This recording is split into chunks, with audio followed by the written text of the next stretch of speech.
legendary Patchwerk Studios. Yeah, it's here. And I've been here a while. Long time. I remember when it first started. Me and Curtis, Razkaz, BJ, everybody was all hands on deck because we was trying to do something major and monumental. Something that can really stand the test of time and really bring people together. And I think that was the biggest thing with Patchwerk. Is there was a lot of work involved, but we came from the patch, and that's where the name comes from. A small neighborhood in Carson, California, is where we were family, we was brothers, and we wanted to do something, and this is what we did together. So it's a good thing that it's able to stand the test of time and live out to help everybody else. It's a good place for young people to start their careers off. There were so many superstars that came through here that weren't superstars when they came through here. So it was one of the things that we really enjoyed about being in this type of industry and this type of clientele in Atlanta is that everybody comes in here with big dreams and big ambitions. And that's what brought me to Atlanta. That's what brought Curtis to Atlanta. It was the dreams and ambitions of doing something that not only would be positive, but can, like I say, last a long time, And I think Patchwerk has done a great service to the city of Atlanta, letting guys really explore their talent and really shine. And there's so many just successful artists that just started out and sleeping on the couches, whether it's this studio on Hemp Hill or it's the original one on McMillan. There's just so many guys that just T.I. before he was even T.I., he came to the studio. Rico Blade, Outkast, Goody Mob, they all came through, and to this day they still like brothers. So it's one of the good things, a good community that was created in Atlanta with this music scene, and Patchwerk was a big part of it. Hey, how you doing? My name is Curtis Daniel III. I'm from Carson, California, more specifically from the Cabbage Patch, from the Patch. I currently live in Acworth, Georgia. Graduated from Michigan State in 1995. And in the summer of July, Bob drove down there, proceeded to get arrested and picked me up and brought me to Atlanta to manage the studio. So I started out in 95 as the manager of the studio. And then I think in about, I don't even know the year, but me and Mike bought the studio from Bob. So my current position is co-owner of the studio. One of the things, or some of the things that I like about studio and Patchwerk is our culture. From the beginning, I always realized that the team takes on the personality of the head coach. And even though Bob was like the GM or the owner, I always looked at myself as the head coach, so I knew that the studio was going to take on my personality. And my personality is to care and to share information. From the beginning, I was blessed to realize that anybody can buy a SSL, anybody can put a pretty girl at the front desk, anybody can get custom vending machines like they all have done, anybody can get cookies and copy us. I always knew that the thing that made us special was our employees, and so I was always careful about who I brought in to work for us. I've realized and I've always known that I've been blessed to be a great judge of character because of my psychology background and because I've seen good people. I know what good people look like. So going through these videos, I hear a lot of people telling stories that, I hired them in 5 to 10 minutes. I always tell people, I may not know you, but I know your type. And goodness shows through. There's so much bad and evil in the world, but when you see good, you know it, or at least I do. And I consider myself a collector of good and talented people. So that's what I always tried to assemble over the years. Felt like, we can give you the technical skills, but being a good person is something that's innate. Another thing I'm proud of is the longevity and that we're still here and that we care about our clients and that we share the information. And I think that we've had a positive impact on not only Atlanta, but the whole hip hop and urban music scene. A funny story. I'm gonna tell a story about Jeremy. And this kind of goes back to my attitude towards people. But one day, we always were doing a whole bunch of things, 3, 4, 5, 6, 7, 8, 10 different things at once. That was my style. And one day we was doing something. I wanted somebody to do something in the room, Jeremy, while something else was going on. And he didn't agree with me. And I know he didn't agree with me because he left the phone on speaker. And man, he proceeded to talk so bad about me and say how dumb I was and why he didn't understand something. And you know, when he stopped cussing me out, I intercom and told him to pick up the phone. And he was shocked that I heard all of that. But I'm an unemotional kind of guy, man, you know, and I've been blessed to be able to put things in the box. And I always believe in giving people space to vent and be mad. And I realize that people get mad with me and people get upset with me and people don't like me all the time. And, you know, my relationships with all you guys is kind of like I always say, you can define it. If we talk every day, we talk every day. If we don't talk, it's probably because you don't want to talk to me. If you don't speak, you know what I mean? But it was always about the work, and I believed in giving people their space to vent and be mad. You know what I mean? It is what it is. I used to be mad at some of you guys as well. But yeah, you know, and my biggest thing is just to watch you guys graduate from out of here and go on into the world and be great. And realize that, you know, some of the things that we were teaching and some of the things we held you accountable for were very valuable. The last thing I'll close with is, you know, one of the things that I do enjoy the most is when we all get together. And when I see the younger people with the older people that used to work here that cross paths, that brings me joy. I expect you guys to treat everyone that worked here as part of your family, which is why I wanted to do this tribute so that you guys can see your DNA and what made the studio great and who the people are. And you guys should be able to network with one another, whether you work with each other or not. The common thing is that we family and we all worked at Patchwerk, and all the people that worked here are good people. So if any of these people on this page, you hear them doing something that you're interested in or you need help with, connect with them. This is your family, and y'all can see it by watching the testimonials. And I lied. Last thing I'll say that I do truly enjoy is when people come back. You know, I'm not at the studio all the time. I'm up here usually Monday through Friday from 10 to 12. But I love when people just drop by that used to work here so we can catch up and talk. It's a different relationship now. When we were working here, we were co-workers, and I was kind of telling you what to do, and you were young and you was mad at me and you really didn't see or understand what I was saying. But now you guys have grown up. You've been out on your own. A lot of you guys have started your own business. And now you kind of understand how I was. I mean, it's cool for you guys to come back, man. And whether you left here mad, bad, or upset, we love you. This is your home. You are welcome here. You are welcome here. You have equity in the building. If you're throwing events, if you need a place for your kids' party, if you got to do anything, man, don't hesitate to call us. And I don't ever forget what you did for us, and you guys all contributed to our greatness. Much respect. Happy 25th anniversary to the studio. Thank you, Bob Whitfield. Thank you, Razcast. And thank all of you guys for contributing to our success. Hey, Mike Wilson, and I am the now co-owner of Patchwerk Recording Studios with Curtis. And 25 years is a long time, man. Didn't know we'd make it this long, but hey, you're gonna make it a long time if you do the right work.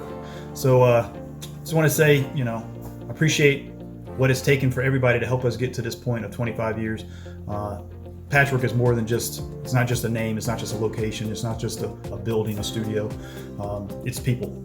And it's everybody that's ever been involved with Patchwerk, past employees, current employees, interns, artists, managers, label people, everybody that's helped us become who we are as Patchwerk has helped us become, get this 25-year milestone. And I just want to say thank you to everybody. Me and Kurt, we really believe that it's the people that make the studio what it is. Patchwerk, it's a conglomeration of everybody that's put all their work, tireless effort into doing what it takes to get here, from the engineers to the office staff to the interns, everybody, front desk people, everybody that's been involved to get us to this point. It's been a long ride, it's been fun. It's been stressful. It's been all kinds of, it's what things are when you do a career. But I've enjoyed it. It's been interesting as an employee to an owner, so you kind of see two different sides of it. Me and Kurt both been here. Kurt's been here obviously since the beginning. I started about 2 years into it, so I've been here around 23 years, and it's been interesting helping build Patchwerk into what it is and being involved in all the different steps that got us to kind of where we are today. And there's a lot of memories. 23 years, you pick up a lot of memories, a lot of things that you've done, a lot of things you've seen, a lot of interesting sessions, interesting artists, interesting situations, some that probably should not be discussed. But there's a lot of things I think that do stick out a lot. Obviously I got all my Grammys working at Patchwerk. Several of those were big steps.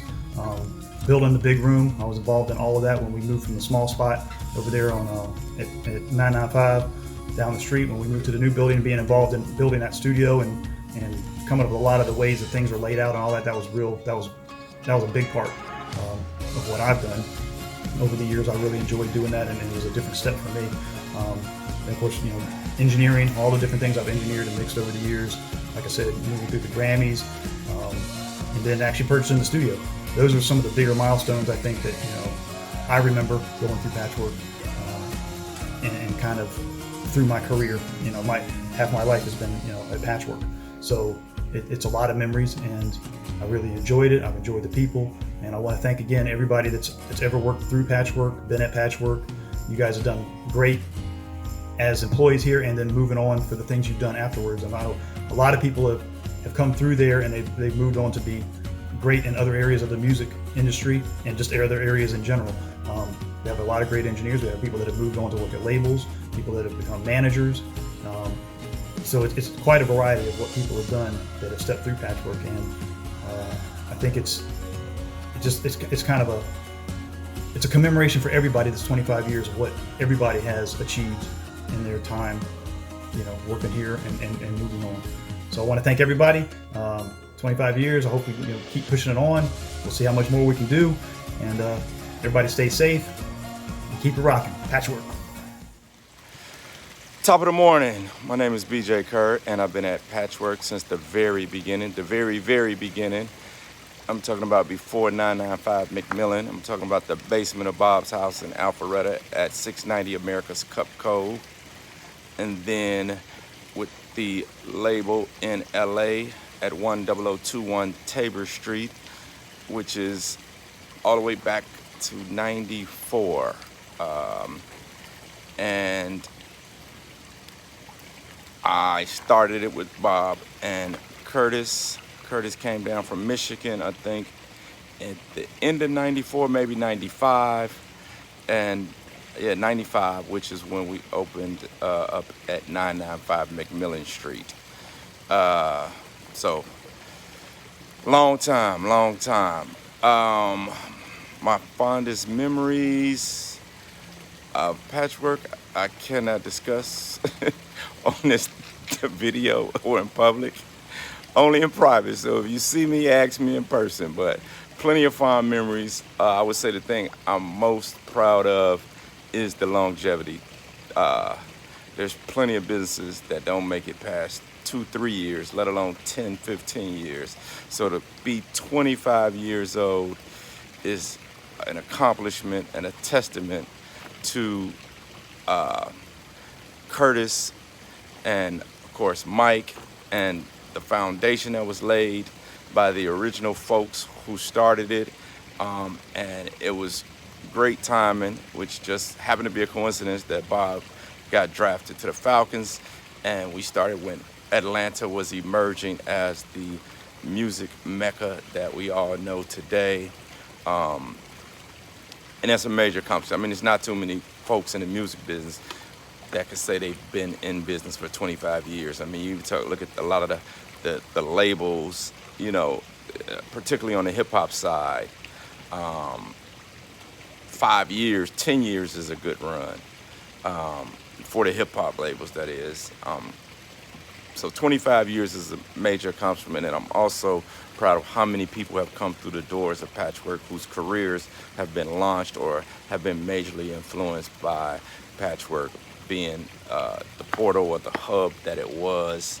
Folks meeting, producers meeting artists, managers, just countless names, which I'm sure many people have spoken upon, but to see all these folks and see those roots start at Patchwerk and to see where they become some of the biggest people in the game, some of the legendary records that were made, or some of the stories, behind the scenes things that happened at Patchwerk is what I would say I was most proud of. And hats off to the whole management team that's still there and in place. And Curtis, he still had the same principles guiding the studio through since '95 when we wrote the original operating manual and the marketing plan, and to see that stuff still in effect and still working. The principles of business and customer service, that should definitely, show a lot of people that at the end of the day, it all boils down to taking care of your customer. And as long as you are servicing a need, you will be around and in business for a long time. Here's to another 10, 20 years, if y'all want to do that. All right, peace. Hey, yo, what's going on, Patchworks? My name is Razkaz. I'm from the city that the studio's made from. So the concept was niggas from the patch doing work, 1993. So those three niggas was Bob Whitfield, John Austin, Razkaz, and Curtis Daniel. And honestly, it was the vision of, trying to, you believing in me. That's how this story really comes together. And just fast forward, man, it's kind of crazy. Here we are in 2020. The contribution to black music, specifically Atlanta music, you guys did it, man. We had a dream, and along the way, whatever, we went through our journey, but it's amazing to be a part of that journey, to watch all the people that studios help, the beginnings of their careers as people have become multi-millionaires and multi-platinum producers. That's something that nobody can ever take from you guys, is the history, man, and the contribution that y'all did. And I just wanted to say, honestly, it's, I really appreciate being a part of that family, man. And, this is some shit that should, till the wheels fall off, nigga. Forever. Keep that shit. Motown, my nigga. You guys are an institution in music. So, congrats, Mike, everybody there, everybody that's worked there, everybody that will work there, Bertie Kirk, the Jason Statons, just every nigga that I ever met, period, man. Just congratulations, Patchwerk. Many more, man. It's 20 plus years, but like I said, it's a fucking institution. Keep it that way. Salute. One love. This is Clay Evans, CEO of Rubicon Entertainment, Grand Hustle Management, from Cleveland, Ohio. I started with Patchwerk in 1995. Welcome to the Patch. My fondest memory about Patchwerk is the fact that I started Patchwerk from a security guard, doorman, A&R, brand ambassador to a collection agency. There's nobody in this city or across this country that owe $1 to Patchwerk, due to this collection. You don't respect nothing else, you will respect this hustle, you dig? And you go look at any CD in the music game in the past 25 years, you're gonna see that name Patchwerk on the back of any CD. We created the foundation, in this city, and it's been 25 years. Shout out once again to Bob, Curtis, BJ, Mike. We did it all. And I'm happy to say and be proud to say that I'm a part of this Patchwerk family, to the day we end. Peace. Hi, my name is Jarvis Blackshear, and I'm from Atlanta, Georgia. I was the first engineer at Patchwerk Recording Studios, which opened in 1995. I was there for 3 years, and then I freelanced for the studio after that. What do I appreciate? Well, I appreciate that they chose a young man in his mid-20s to run a studio. That's pretty unprecedented, especially here in Atlanta. Funny story. Well, the weirdest thing, not necessarily funny, but it is weird. How we wound up with the Atari Concept 1. So we were looking for consoles to open up the studio, and I made my recommendations, of course, which were the SSL, Neve, and then because I've been working in rock and stuff, so I was like API or Trident ADB or something like that. So he was like, yeah, okay, I got it, we're going. So I'm submitting this to the supplier or whatever. That's what the owner told me. And he called me one day and said, come up to the studio, I got a surprise for you. So, of course, I'm excited. I'm like, well, what can you have? I said, he's gotta have a console, because that's what we were talking about. So so I'm coming up to the studio, and I see the console from the back, and I'm like super excited, because I just knew that this was like a old school Neve console. It's huge. I was like, oh, we about to kill it. And I walk around to the front, and I'm like, what is this? And he said, it's an Atari Concept 1. It's like, it's the new thing. It's this, that, and the other. And I'm like, but it's not a Neve, it's not a Trident, it's not a SSL. I was like, our clients aren't gonna know what it is either. So he's like, well, this is the console, figure it out. So with that, I was like, well, I know they won't trust us to mix anything, because they don't know the console, and engineers don't like the word console, so they don't know. So I knew that if we had a good sound, that we can make this work. And I learned that from when I was working at other studios. I used to claw clients by just having great vocal record quality, where when they went to other studios, the quality just didn't match. So what I did was I took that same outboard gear, the Drama 1960s, the CL2B, the Tune-Tech CL2B, just using the Studio A827 to record to. And I put that together to make the ultimate tracking room. So I said, because if we track them, we'll always have work, because they'll always come back to us, because everyone's always tracking. You only mix a little bit at a time. So with that, the rest is history, because we were able to pull in organized noise, LaFace, and we were recording Staple in 995. It wasn't until we moved to the new building on Hemp Hill that we started becoming more of a trusted mix facility, even though we did have some mixes that made it to the album, where when we did the rough mix, it was when they went to the other studios to mix it, they couldn't get the same sound. And that was really a credit to the Concept 1, because one of the things about it was the first digitally controlled analog console. So we were able to do things with it that you couldn't do with an SSL or a Neve. What's good? This is Calfani, originally from Southeast DC and Oxon Hill, Maryland. Currently live in Atlanta, Georgia. Been a part of Patchwerks from 1995, almost day one, to 98 officially.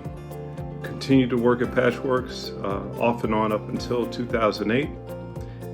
It's a very, very special place in my heart, very special place, I think, for Atlanta music scene and the music community as a whole. When I think about Patchwerks, I think about the vibe that we had as far as the employees that worked there, the family that worked there, as well as the vibe that people felt when they came into the building. I was fortunate enough to be there as wearing several hats: in-house producer, assistant engineer, intern, engineer, producer. I remember one situation, I guess probably over the span of 2 weeks, where I worked with living legends like Will Downing and Bobby Womack, and then flipped the script to work with are now legends, Outkast and Beyonce and Destiny's Child. And that was really a blessing for me. It really changed my trajectory as far as the music business. When I think about the family of Patchwerks, I think about folks like Bob and Curtis, BJ, Razkaz, Voodoo, Mean Green, of course Jarvis, Lee, Erica, Jay Jeter, Demaine. I mean, and the list goes on. I mean, we were a family. Curtis and Bob and BJ were the cogs that moved that thing forward and continually pushed us to give our best and to make Patchwerks, I think, one of the best studios, not only in this country, but in the world. God bless. Continue to be strong. 25 years strong. 25 more years at least. Peace. My name is Jason Staten. I'm from Lansing, Michigan. I now live in Atlanta, Georgia. I moved here in 1995 with Curtis Daniel when they first opened Patchwerk Recordings, and Steve Hegwood and Mary Catherine Sneed had just started Hot 97.5, where I was a mixer and the music coordinator. Me and Curtis became friends at Michigan State University, where I met him and also became friends with Razkaz through him. Started playing drops and freestyles by Razkaz, and Raz decided to put a record out, or had the opportunity to put a record out, thanks to Bob Whitfield and BJ Care, and the label was Patchwerk.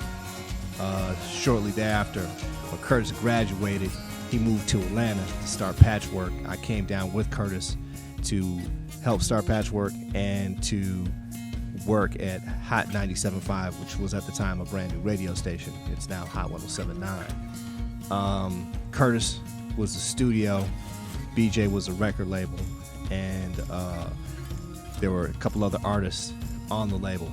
But the goal was to get the hottest rap artists in Atlanta to record at Patchwerk. So we started generating flyers. We would go out every night, same way I would when I was doing street promotions, and we'd hand out flyers at all the parties and talk to all the artists. And the target was really Outkast. We spoke to them several times. I had met them when they had first started with Pierre from Arista Records in Detroit, and we had a conversation. They were recording at various other studios, and they were just getting ready to work on their second album. At that point, Bob hooked the entire Organized Noise family up with tickets to go check out the Falcons game, since he was a player on the Falcons, and that drew them to the studio. I think they liked the vibe of the studio. They liked Curtis's organization. They liked the people that were there. And although there were other artists that had been drawn in and started recording there, I think the turning point for Patchwerk, the kickoff, was getting Outkast to record that album and pieces of that album at Patchwerk. This was 1995. I left the station, and upon leaving the station, started doing more promotions. And about that time, BJ moved down, and Patchwerk's label started to function out of the original facility that was on 955, or was it 995? 995. Let's see, Hemp Hill is Current Street. I can't even remember the the cross street, but it was a block north of where Patchwerk is now. It used to be a Sony publishing office. It was a store. We actually met the family that lived there once, but I can still remember physically moving one of the consoles into that space and working with Jarvis, Calfani, Josh, and some of the other original engineers that were there. Patchwerk has always been a connecting point for people, and at that early stage, a lot of people would just come and hang out in the studio with various artists. I mean, we were there. UGKs would be there, Mean Green, Jazzy Faye, Outkast, of course, the whole Organized family, including Jim Crow and Pretty Ken and all the rest. It was an interesting time. It was a important place in the history of Atlanta. That was a different era in Atlanta.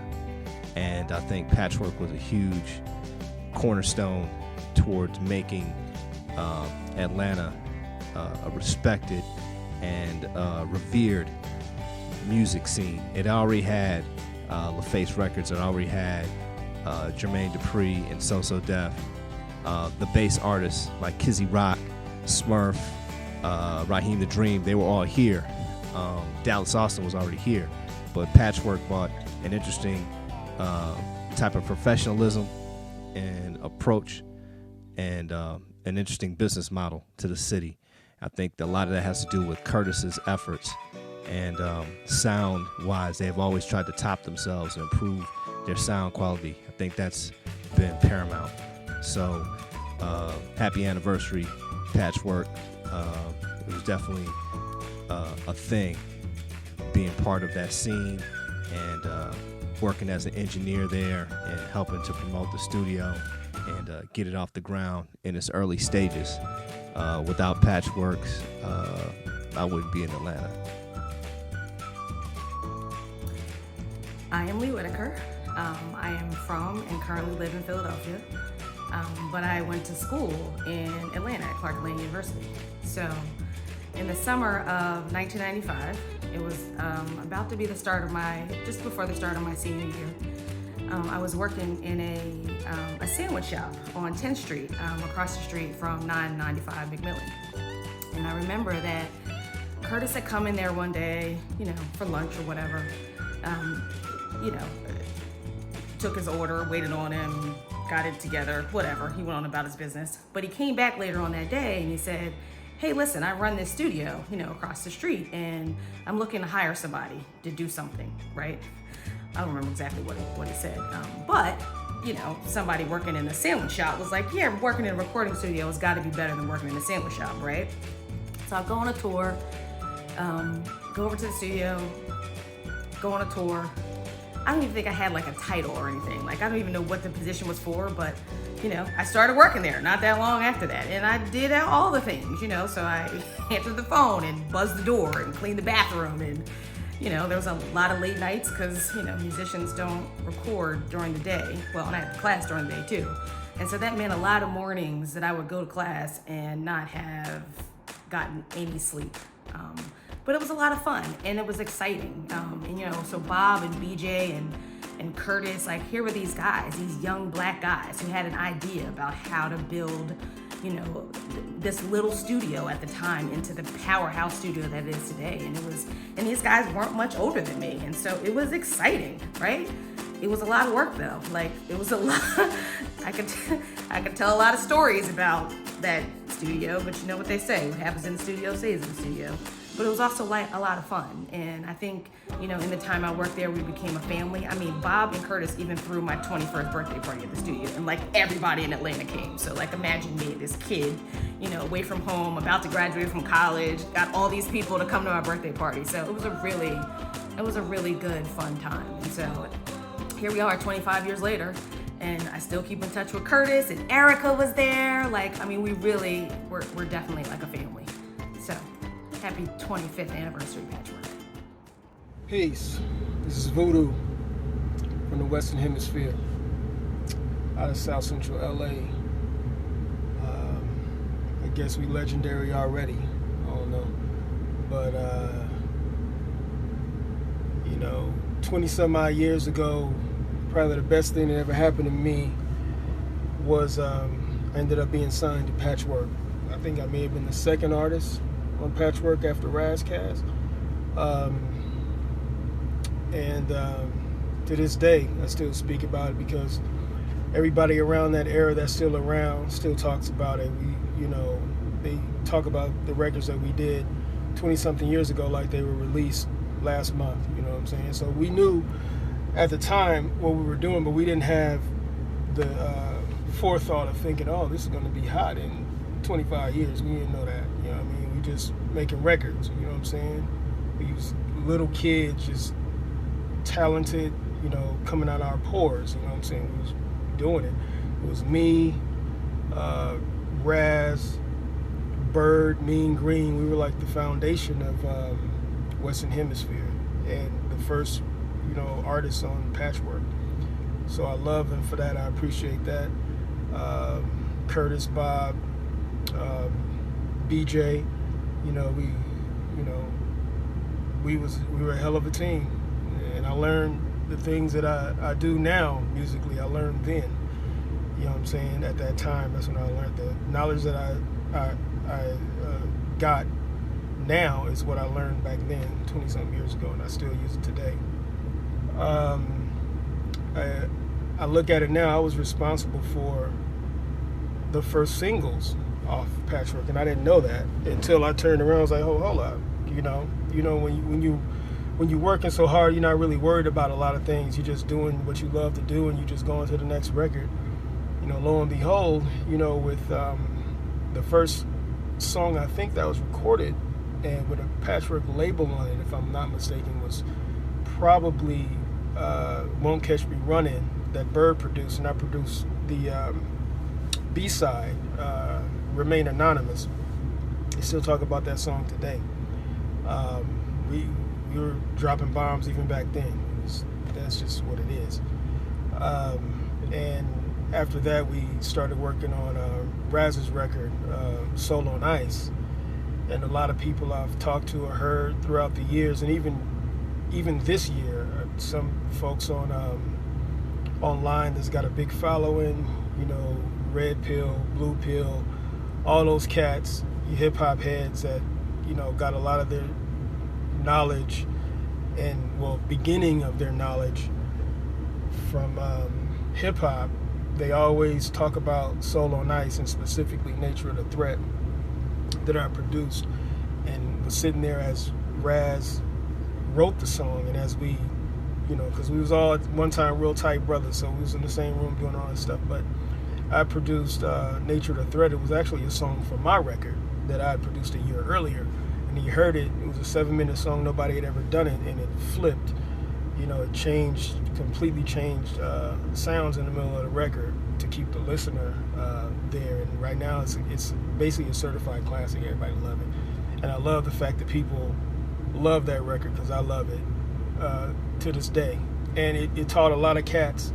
It sparked a lot of who we look at and appreciate as black conscious leaders in the hip hop community. They look at that record and say that's the stuff that Raz was talking about, sparked them to start their journey on learning black history and world history and African everything in the world. How it the way he flipped that record and flipped the lyrics, sparked everybody's knowledge on trying to understand what's going on in the world. And now, especially nowadays, you listen to it now, it's as 100% true as it was 20-some odd years ago as it is now.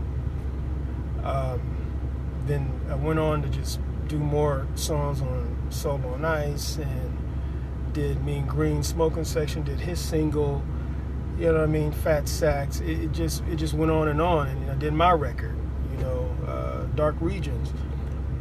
It was actually an EP, and in that studio, it was a hub of talent. And at the time, I didn't know who Lil Jon was. I heard of Usher, I knew who TLC was, I knew who Puff was, and Total, and all, and it's dozens and dozens of people. I didn't know at the time, I didn't know T.I., I didn't know Dungeon Family. I'm from LA, so I didn't know Atlanta artists, and they had already blown up out there in Atlanta and had some, across the country. They had a pretty good following at the time, but they were new.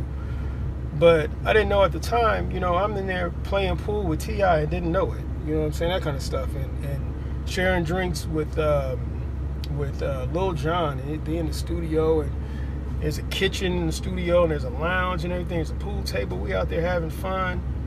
I didn't even know, but now it's like, damn, I was sitting there amongst giants, and that's crazy because they have blown up classic artists, 100% certified dope now, You know what I'm saying? And back then, we just rubbing elbows with them, and it was just a bunch of talented brothers and sisters in one building, you know, creating. And Patchwerk did that. You know what I'm saying? They came out there and did the damn thing, because at the time, I think it was only a few studios in Atlanta. And I think it was Bobby Brown's Boss Town, and if I'm not mistaken, it was Babyface Studio out there in Dallas Austin Studio, and then it was us. So, you know, it was only 4 studios, and everybody out of LA and New York and wherever surrounding, they go to Atlanta, and we would be one of the choices. So that's why we were able to, you know, collaborate with a lot of people. Mean Green collaborated with, I don't know, God, Jazzy Faye on down to Pimp C. You know what I'm saying?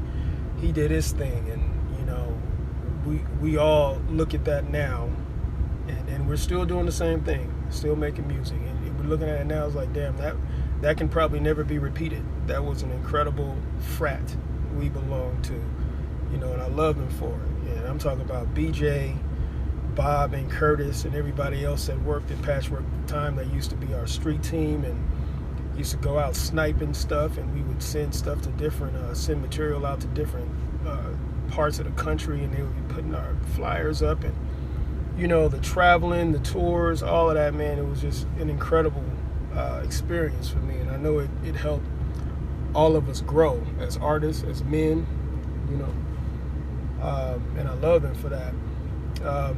I have a lot of stories, but I'll just keep it with 2. One of the things I remember, we were playing pool, watching TV, and all of a sudden we heard this big old bang, right? And it shook our building. Turned around, I was like, what the fuck was that? You know what I'm saying? Lo and behold, it was in '96 during the Olympics out there.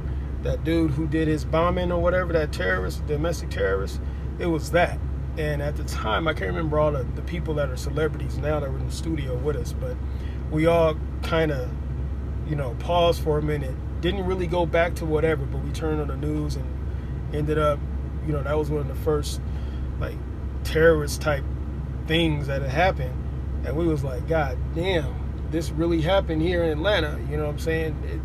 I'll never forget that, because it's one of those things, you know where you were when such happened. I know exactly where I was at '96 bombing happened. I was playing pool with Usher. You know what I'm saying? In the studio, that kind of stuff. Then there's another thing that I loved. I used to sleep in the studio. I was making so much music, I didn't have time to go to the house. I would work endless hours. I'd sleep in the studio. I had a little futon up there, and I used to sleep with a Desert Eagle and Glock 40 under my pillow upstairs, just to, you know, safety wise, only because I didn't know what was gonna be popping. And the owners was like, Bob was like, here, take this, keep it. And I'm like, all right, I'm gonna do that, because I'm staying in the studio. I'm basically protecting $1 million equipment. You know what I mean? Like I said, there's so many stories, man. I ain't got enough time to listen to my stories, but I love y'all. I appreciate what y'all did. I appreciate y'all believing in us. Us meaning me, Mean Green, Raz, Michael Myers, you know, Shaheed, a couple of cats that we used to collaborate with. Cannabis, all of the list goes on and on, man. Okay, Dale Rambo Ramsey here. Big ups Patchwerk 25 anniversary. Yeah, I'm from San Francisco Bay Area. I now live in Gwinnett County, a suburb of Atlanta. First came to Patchwerk May 3rd, 1998. I came to mix an album as a guest engineer at Patchwerk. I was supposed to mix at a studio called DARP, but I ended up coming to a studio called Patchwerk. I flew into town on Saturday, which was May 1st, and I came over to the studio May 3rd, which was a Monday. So I started mixing in the studio. Mike Wilson, which was the engineer at the time, and so he thought he was going to engineer that day. So I said, I'm actually the mix engineer. So he set up the room for me, because I never mixed on a Atari Concept 1. So he set up the room for me, and he said, well, I'll be out in the shop. If you need me, call me, or the lounge, whichever. So I mixed Monday and Tuesday, and on Wednesday, the third day, Curtis came into the room and said, "Yo, man, you got this room banging. I've never heard the room sound this good. Where you be?" I said, "Well, I live in Phoenix right now, Phoenix, Arizona." He said, "Phoenix?" I said, "Yeah." Well, yeah, I said, I be all around the world. I just got off tour with this group going around the world called NSYNC, and at that time, 1998 May, nobody ever heard of NSYNC, So he said, "Well, anyway, man," he said, "the offer stands, man. We need you here in Atlanta, man." I said, "Okay." So that ended up being my 5 to 10 minute interview to become a staff engineer at Patchwerk. So June 1st was my first official day working at Patchwerk, and my first major client was Raekwon and the Wu-Tang Clan. This was probably about July '98. I also that year I worked with Tip, which is T.I. now. Jason Jeter was the night manager at Patchwerk, and we worked together through the night. So he said, "I'm about to graduate college, and I think I'm gonna try my hand at this management thing, artist management." I said, "Cool, yeah, that's good." So he brought Tip, and DJ took by, and we cut it up, listened to his cassette out in the car, and then we went over to the bar across the street, Mountain, whatever it was, and we chopped it up, and I became like a mentor, a big brother to him, and all that stuff. And then in '99, I met Pimp C of UGK, and I became his production manager for his tour and their records and all the records that he featured on and stuff like that. Got his studio together. I would move his studio between Atlanta and Houston, Baton Rouge, which brings me to what do I appreciate about Patchwerk. Curtis, my baby boy, my little brother. Curtis kept me working. Patchwerk was a one-room studio back in the day, 995 McMillan. One room with 3 engineers. And so when Josh had all the work as the mix engineer, because nobody knew who I was back then, even though I was like the senior staff guy, nobody knew my age or anything. I had already been in the game like 30 years working with everybody back in LA, the Temptations, Marvin Gaye, Stevie Wonder, Earth, Wind and Fire, who else? Diana Ross, Rick James, Lionel Richie, just everybody at Motown. I was signed with Motown, for like a year and a half, 2 years or something like that. Just working with everybody out there, And, helping everybody when, MIDI came along, and I would help everybody in their studios and stuff. So I built my first studio in 1980 in LA. And so I had a lot of knowledge and, started teaching in 95 in Phoenix. And so I just fell right into the Patchwerk family and just shared my knowledge with everybody that, I came in contact with, And so Curtis was, just great, sharing me with Noontime, Red Zone, and B-Lo and all the other studios and stuff. So I would just do the same. I started building studios with a chick over at Atlanta Pro Audio. And we did Luda, we did T.I., we did Executive Studios, which, who's over there now? T.I. owned it for a while. Now 2 Chainz got it. T.I., Greg Street, just everybody was buying their own studio, getting them built. So I became a consultant and building on the studios. And it's been around 2002, 2003, 2004. Everybody, Pastor Troy, everybody was getting studios and stuff. So I ended up being very instrumental in all that, and all those things. Technology made it easy for everybody to afford the new technology on a computer, Pro Tools or what have you, so didn't have to have $1 million to afford the SSL console and things like that, so it was a great time. And so big ups to Patchwerk hanging in there all these years, 25 and another 25 counting, going on 50. Boy, praise the Lord that you guys are hanging in there, And so, yeah, 1999, we did, with Pimp C and UGK, we did, I think it was November, we did Big Pimp and Spending Cheese. Man, Pimp did not want to do that song. And, he said, Bam, Ram, you the OG in the room. He said, what do you think I should do, man? Should I do the song or not? I said, well, I was being real political. I was like, kind of wanted him to do it, but, I said, we the Underground Kings and stuff, but, Jay-Z is pretty big in hip hop now. I think we probably should do this record because Jay wanted him to do the previous album, which was like Hard Not Like Life album. So he didn't want to do that one. So coming on this one, The Life and Time of Sean Carter. So we ended up doing Big Pimpin'. So he said, well, Ram, you hear Bun already on the track, so I ain't doing no hook and I ain't doing no 16 bars. I'm gonna do a whole ass 8. So he took like 5-10 minutes. He wrote this down and he said, give me a track. He said, test 1, 2, 3. I got his level and stuff. He said, run that shit for me. I said, okay. So he ready, said, holding down, holding up, got that lean up in my cut. All my cars got little in woods, where I'm from, they call it book. And the rest is history.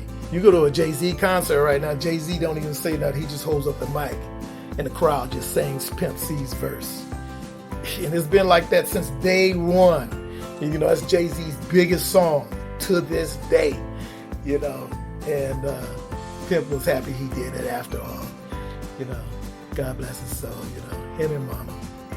R.I.P. Mama and Pimp C. Big up to Patchwerk. 25, another 25 on its way. God bless you all. If it's 3 of me, 1 would still be at Patchwerk. But time moves on. I'm marching on as an artist and still that guy that goes around teaching and giving everybody, these jewels, as my boy Raekwon says, God bless everybody. Patchwerk 25. Peace. I'm out. What's up, y'all? My name is Jason Jeter. Originally from New York, live in Atlanta, co-founder of Grand Hustle Records, founder of Heavy Sound Labs, founder/CEO. I used to work at Patchwerk. I guess must have been like 97, from like 97 to 99, something like that, I feel like. Maybe even 2000, I'm not sure. But at the end of the day, I did a little bit of everything. I interned, I answered the door, I took out the trash, I cleaned up in the studio, I cleaned up I cleaned up the bathroom. I used to hate that, cleaning up the bathroom. Things that I like about Patchwerk, I think is dope. I'm someone, for real, I didn't graduate from college, so to me, Patchwerk is like it's like college for me. You know what I'm saying? It's like a university. It's like an alumni. So it's dope to always, obviously, continue to support Patchwerk. Curtis, Bob, shout outs to Bob, BJ, Mike. It's dope to see everybody in the studio, of course, evolving with the times. Even to sit here and talk to you guys like this way to think back in 90, whatever that year that was, it was totally different, So I think that's the dopest part about Patchwerk, is just through these 25 years, you guys are always adjusting with the times and keeping abreast and not really getting phased out when a lot of businesses obviously could not survive. So, it just speaks volumes for the professionalism and for how dope, Patchwerk is. It's an institution. Patchwerk, happy 25th year anniversary. My name is Laura Giles Thompson. I'm originally from Austin, Texas, and I moved to Atlanta after the Olympics ended in 1996. Got a job at Patchwerk the day that I moved here, and I worked for the record label and then also transitioned to work with the studio for almost a decade. I still live in Atlanta, and I consider the Patchwerk family to be my extended family. They're a very integral part of my life. In terms of my favorite Patchwerk memories, I would say that the '99 Super Bowl in Miami was probably at the very top. we essentially like moved Atlanta and the energy from Atlanta to Miami for the weekend, and I drove down with some of the Patchwerk team. We also had a bunch of artists that we worked with that were everywhere around South Beach and Miami. Bob obviously played in the game, and it was an incredible weekend from a concentrated fun standpoint, definitely at the top of my favorite memories. And I've got tons of other amazing memories of Patchwerk, and I really am grateful to Curtis and the Patchwerk family. Thank you very much. Hey, Patchwerk family. My name is Dee Baker. I am originally from Miami, and I started working for Patchwerk about 97, 98 till about 2007. I was the promotional director, worked alongside Bob and BJ Kerr. One of the most fond memories of being at Patchwerk was knowing that we were the epicenter of music. We worked with everybody, and everybody came through Patchwerk. You know, from Noontime, from Dungeon Family, from Ludacris, Tip, you know, Pink, Jagged Edge, everybody who did music. Lil Jon came through Patchwerk. We had great customer service, we had great engineers, we had great staff. That was it. That was what made us fantastic. You know, we were phenomenal even then, and we're still phenomenal, right? So yeah, working with Bob and Curtis and everybody, and we remember going to House of Blues in LA with our group Red and Rich Eagle and Nikki Daniels from Brownstone, and just working with everybody that came through. You know, going to Aruba with the crew was fantastic. We had great times. I'm so glad that Patchwerk has reached its 25th anniversary. Congratulations, Curtis and crew. Congratulations to the new Patchwerk crew, and I hope to meet you guys soon. Peace out. Hey everyone, it's Erica, aka Ika Mouse. I'm coming to you live and in person from Los Angeles, California. I'm originally from San Francisco, the Bay Area, for those of you who don't know. And I started at Patchwerk in 1995. I was there all the way through 2003. So I began as an intern, then I was a staff member, then I was an assistant manager, then I was like the night manager, then I was just kind of co-managing with Curtis, and then there was nowhere else for me to go. So I had to leave and change careers basically, and now I'm a producer. Anyway, so what I remember and love the most about Patchwerk and the impact that it's had on me is that it ingrained in me a hustle. You know, greatness, like respect, is earned, and I feel like Patchwerk has earned this level of greatness. Here we are 25 years later, and we've created and helped co-create all these awesome hit records from the amazing greats. You know, back in the 90s, like this was Outkast and Goody Mob and TLC and Tony Braxton. And, you know, then as the years went on, we were at 995 building, then we moved over to, you know, 1094 Hemp Hill, and that was a whole undertaking in and of itself. But such an amazing experience. It literally is the soundtrack for my early life, I guess you could say, for that career. That Patchwerk was the soundtrack. We created all this awesome music. We created all these great entrepreneurs as well. You know, the thing about Curtis and Bob and BJ and Staten and all the greats, the Calfanis, the Jarvises, I mean, it was a family, and we all have gone on to do our own individual things, but I think that it ingrained in us this thing that we could do it, and that mediocrity was never a part of God's plan and never part of the plan of life. And so we have all gone on to do our things, and we've become great in our own areas, and, you know, it was a fun time. You know, Patchwerk days for me instilled in me the importance of management and how to manage people, how to conflict how to have conflict resolution skills. Bringing in people like Sonar and Jason Jeter, who's also amazing now. Not now, always has been, but doing great things, in our community. Kai Crawford, video director, doing his Thug Thizzle. And we all started at Patchwerk. It says a whole lot about a company when you can generate, amazing people that go on to still fly and spread their wings. The stories that I remember, there's so many, it's hard to even narrow them down to a couple, but I think that what I remember most is just, again, the hustle. I mean, even when I was at Patchwerk, Kurt was not a fan of giving raises and stuff, so I had to go on and work at other studios, that were on the come up as well, like D-Lo with Rashida and Kirk and those guys. I also was interning at LaFace Records while I was in school full-time at Clark Atlanta University, getting, practically straight A's. I mean, I was grinding it out. I also actually was nanny to Callie when she was first born, just to make some extra money on the side. Sheree had Callie and Bob was like, you need some extra money, come be a nanny. I'm like, okay, I'll do that in the 3 spare hours that I have. So I did that for a little bit when she was first born. So, again, I think it just really made me know that I could accomplish anything if I really put not just my mind, but my work into it, my work ethic.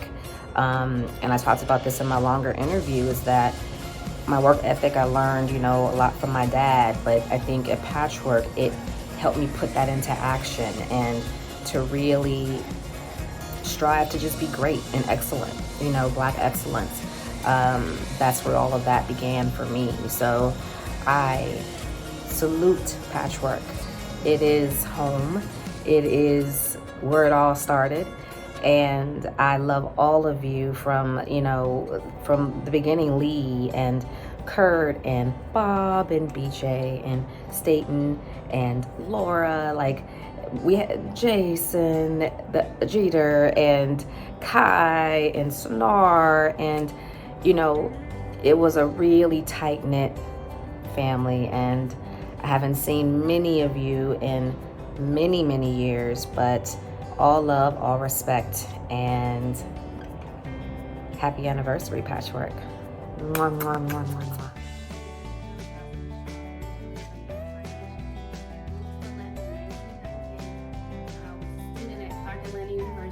I was introduced to Kurt. He hired me as front desk coordinator at Patchwerk Studios. I mean, there's so many memories I have from working there. I just remember watching so many young hopefuls come through there, hungry, inspired, dedicated, committed, and have moved on to become successful hit makers, celebrities, well-known execs, producers, running major record labels. And for me, I was just so inspired just to be there from the beginning, and now years later to see so many successful artists and franchise and label heads and well-known engineers and producers and songwriters, and the list goes on. And it all started right there at Patchwerk Studios. Kurt and Mike, I am so proud that you all carried the torch. You created, you took the vision all the way out, from the beginning to the small house down the street to moving on to have, some of the top rooms of the biggest hits that are made in our industry and for the community, for the culture. I commend you all. I am proud of you all, and I'm super proud to be connected, to witness and be a part of the history that was made in that building. I remember a funny story. It wasn't funny when it took place, but a client sent a package to the studio, and I believe it was UPS or FedEx, one of the two. They came and posed as mail carriers. It was the feds. They delivered the package. Long story short, 2 minutes, busted the window, the front window of the studio, and came in. Me and Kurt, we took off to the back. We thought we were being robbed, but we was all tied up, handcuffed, questioned.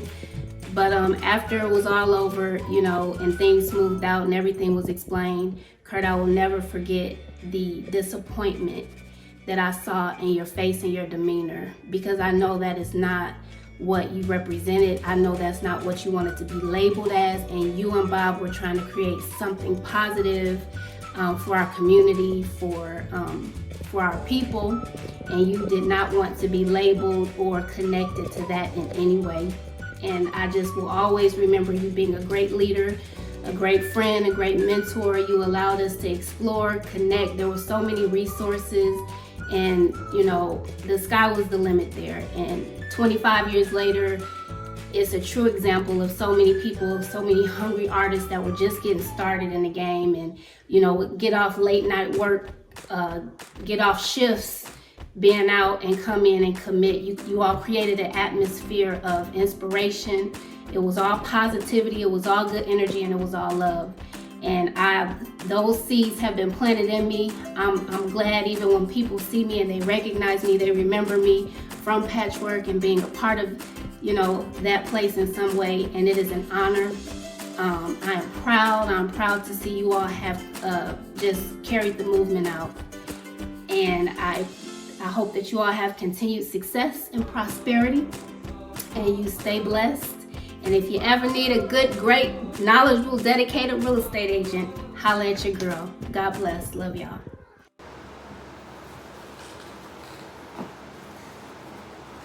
Hello everyone, my name is Kai Crawford. I'm from Brooklyn, New York. Currently live in Brooklyn, and I worked at Patchwerk from 1997 to 2000. What I appreciate most about Patchwerk is the fact that it comes off more like a university than it does a music studio, and which is the main reason why I call it Patchwerk University. I call it a university because basically you're given tools, especially if it's your first time in the music industry, you're given tools and you don't really realize how much you use those tools until you get into the career of your dreams or the job of your dreams. And for me, I just remember Bob having meetings with the whole crew, and his whole thing was based on prioritizing. I remember that was the first time I ever heard the word prioritize, and the importance of what it means to prioritize just your day, your goals, things you want to do in life, and just have a set game plan in place for your future. So that's one thing that I appreciate about it. And like I said, Patchwerk University, as I call it, is more like a university or institution where you get all of these tools in the music industry and you apply it later on when you're out there doing your own thing. One thing, a funny story, I'll just tell, there's a few funny stories, but I'll tell the first one that stands out the most. When Curtis interviewed me for the job, and I had no idea that I was being interviewed. And the way he went about doing it was, in 1997, let's say from January 1997 to March of 1997, I used to come in the studio all the time with Little John because I was Little John's intern. And I never really interacted with the staff at Patchwerk. You know, you come in, you go in the studio room. Back then, it was at the boarding house, or the studio that looked like a frat house. But you go in, you walk straight to the studio, and as an artist, as a producer, as whatever, you do your job. And that's what Little John was doing, because I was his intern at So Def. So I want to say like 3 months went by.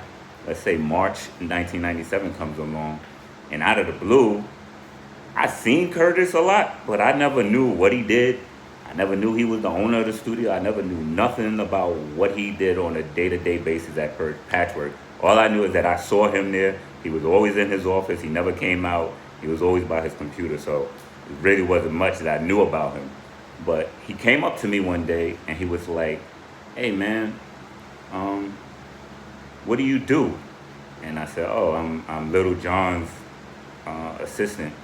You know, I just make sure that Little John is taking care of his phone calls. If he needs some food or whatever, I order it for him." He said, "Okay, cool." He was like, "You go to school out here?" I said, "Yeah, I go to school over at Clark Atlanta University. I'm a junior." And he was like, "Where you from?" I said, "I'm from New York." He said, "Cool." And then he said, "I need someone to watch my studio from the hours of 11 p.m. to 7 a.m. every single day, at least 5 or 6 days out of the week. Is that something you think you can do?" And I was like, hold on a second, hold on. I said, "You want me to watch this studio from 11 p.m. to 7 p.m. and you're gonna pay me to do that?" He was like, "Yeah, like, I ain't gonna ask you to do that for free." So I said, "Dogs, why would you even offer me that? You don't even know me. Like, you don't know me." And he was like, his exact words was, "Man, you in here every single day with Little John. Your ass ain't gonna be hard to find."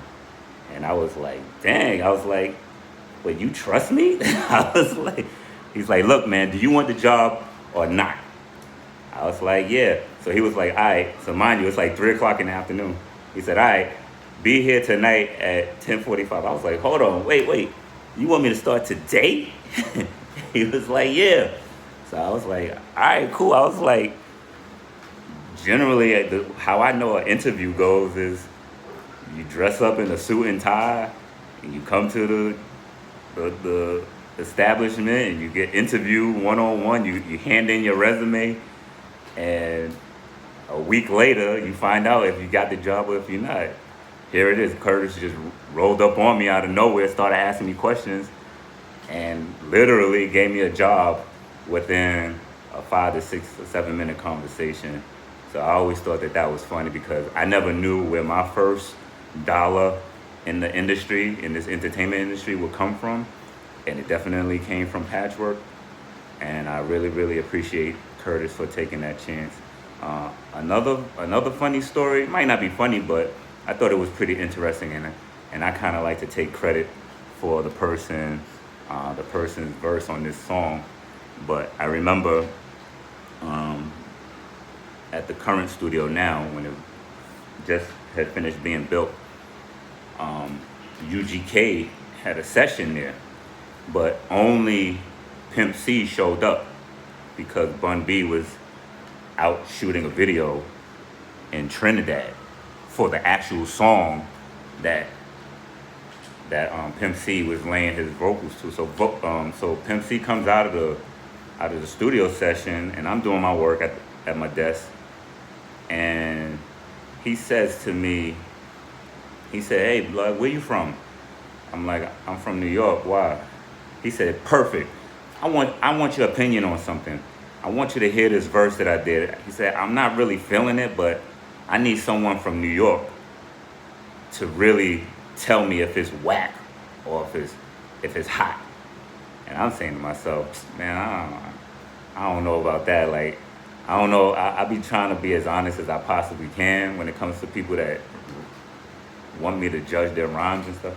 But anyway, I went in the studio with him, and he was like, "Let me know what you think about this." And I think Mike was engineering, but he plays the track, and man, I'm talking about the track was so crazy, and you hear Bun B's hook, "We doing big pimpin', spending G's." I said, damn, this shit crazy. And then Pimp C's part come on, "Throwing eyes, throwing up, look a leaning in my cup." And I said, once the verse was over, I said, "Yo, you think that's whack?"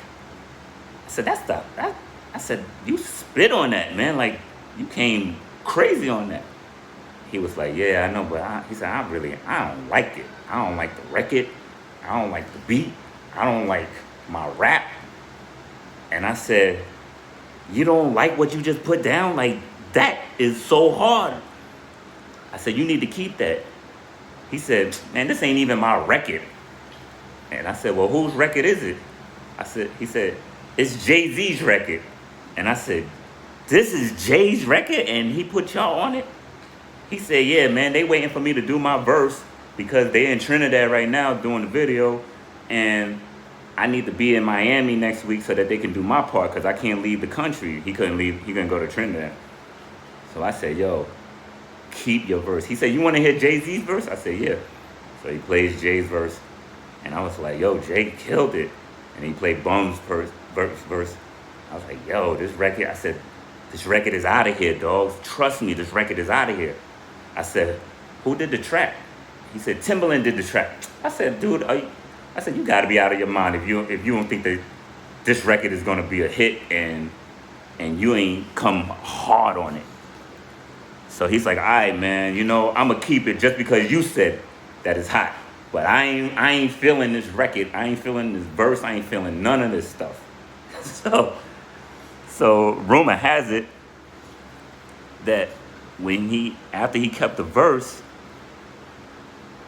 Def Jam and Jay-Z thought that his verse was so crazy that it made the record seem like it was a UGK featuring Jay-Z. Hey y'all, I'm back again. Had to finish my story, my Pimp C story, because I didn't know you had 10 minutes to do this thing. So anyway, forgot where I was with the story, but I'll just start right here when Pimp C played the record for me. And I told him, listen, dogs, you need to keep that. And he told me that it wasn't his record, it was a Jay-Z record. And they was just waiting for him, the label Def Jam Rockefeller, the video people, because the video was being shot by Hype Williams. He said they're all waiting for him to finish his verse so that he could do his part in Miami. So rumor has it that Def Jam and Rockefeller and Jay-Z thought that his verse was so hot that it sounded like a UGK featuring Jay-Z record instead of a Jay-Z featuring UGK record. So when that happened, Jay-Z had to go back in the studio and record a verse it's the verse that comes after Pimp C's verse. Because at first, when Pimp C played the record for me, it was Jay-Z, Bun B, and Pimp C, and it ended with Pimp C. But when they heard Pimp's verse, I guess they said, listen, this sounds too much like a UGK featuring Jay-Z record. Jay, you got to hop back on this and make it sound like you own the record. And I like to take credit of that because I told him, yo, you should keep your verse. So rest in peace to Pimp C. Those were some good moments at Patchwerk.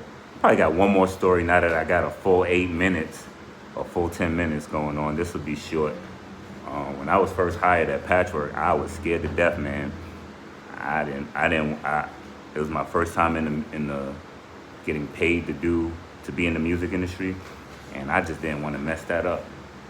So I remember one of my college professors, a cinematography professor, Dr. Eigelberg, told me, when you finally get into the industry of your dreams, entertainment, whether it be entertainment, journalism, whatever, treat the job every day like it's your first and your last day ever doing the job. And I guess what he was alluding to was, if it's your first day, you're gonna be excited about it, and you're gonna do the best job that you can on the job. And same thing with your last day working on. You want to go out with a bang, whether you're going on to the next career of your life or the next steps of your life, whatever. You want to end your current place of employee of your current place of employment. You want to leave out on a bang. So that's how I would do at Patchwerk. I would just be on my P's and Q's and just on edge about everything. If a painting was crooked, I would call Curtis in the middle of the night and be like, yo, Kurt, the painting is crooked. What should I do? Like, should I fix it? Whatever. And I used to call him so much in the middle of the night. Mind you, I used to work from 11 p.m. to 7 a.m. So if something ever happened at the studio that was beyond my control, I would have to call Curtis, and I would call him for everything. If the door was squeaking, I'd be like, yo, Curtis, what kind of WD-40 oil should I use? Should I use the big can or the small can? I used to call him so much to get on his nerves. But one day I called his butt because I'm cleaning up the studio and I'm vacuuming, and shoot, lo and behold, I find $100 bill, a crispy one with the new big face and everything. And I said, damn. I was always taught by my parents, my mom in particular, that if you find as much as a nickel on the floor at your job, walk right past it because you getting set up. Especially if it's at a governmental job. Don't ever pick up no money at your job. Lo and behold, here it is. I got $100 looking at me right in the face. And I said to Curtis, I called him up like 4 o'clock in the morning. I said, yo, Kurt, I found $100 at the studio, man. What you want me to do? And he said, he was sleepy voice and everything. He was like, man, if you don't stop calling me about every goddamn thing that goes on in the studio, he said, if you don't keep that $100 to yourself, man, and going on about your business, then you don't need to be working at Patchwerk. He said, but you keep it, make sure you buy me lunch tomorrow. And that's just what I did. I kept the $100, found out what his favorite place to have lunch was Benihana, got him a $25 Benihana gift certificate, and kept the $75. And that shit was just so crazy to me. But that's just some few funny stories. But I appreciate Patchwerk. I don't even know where I would be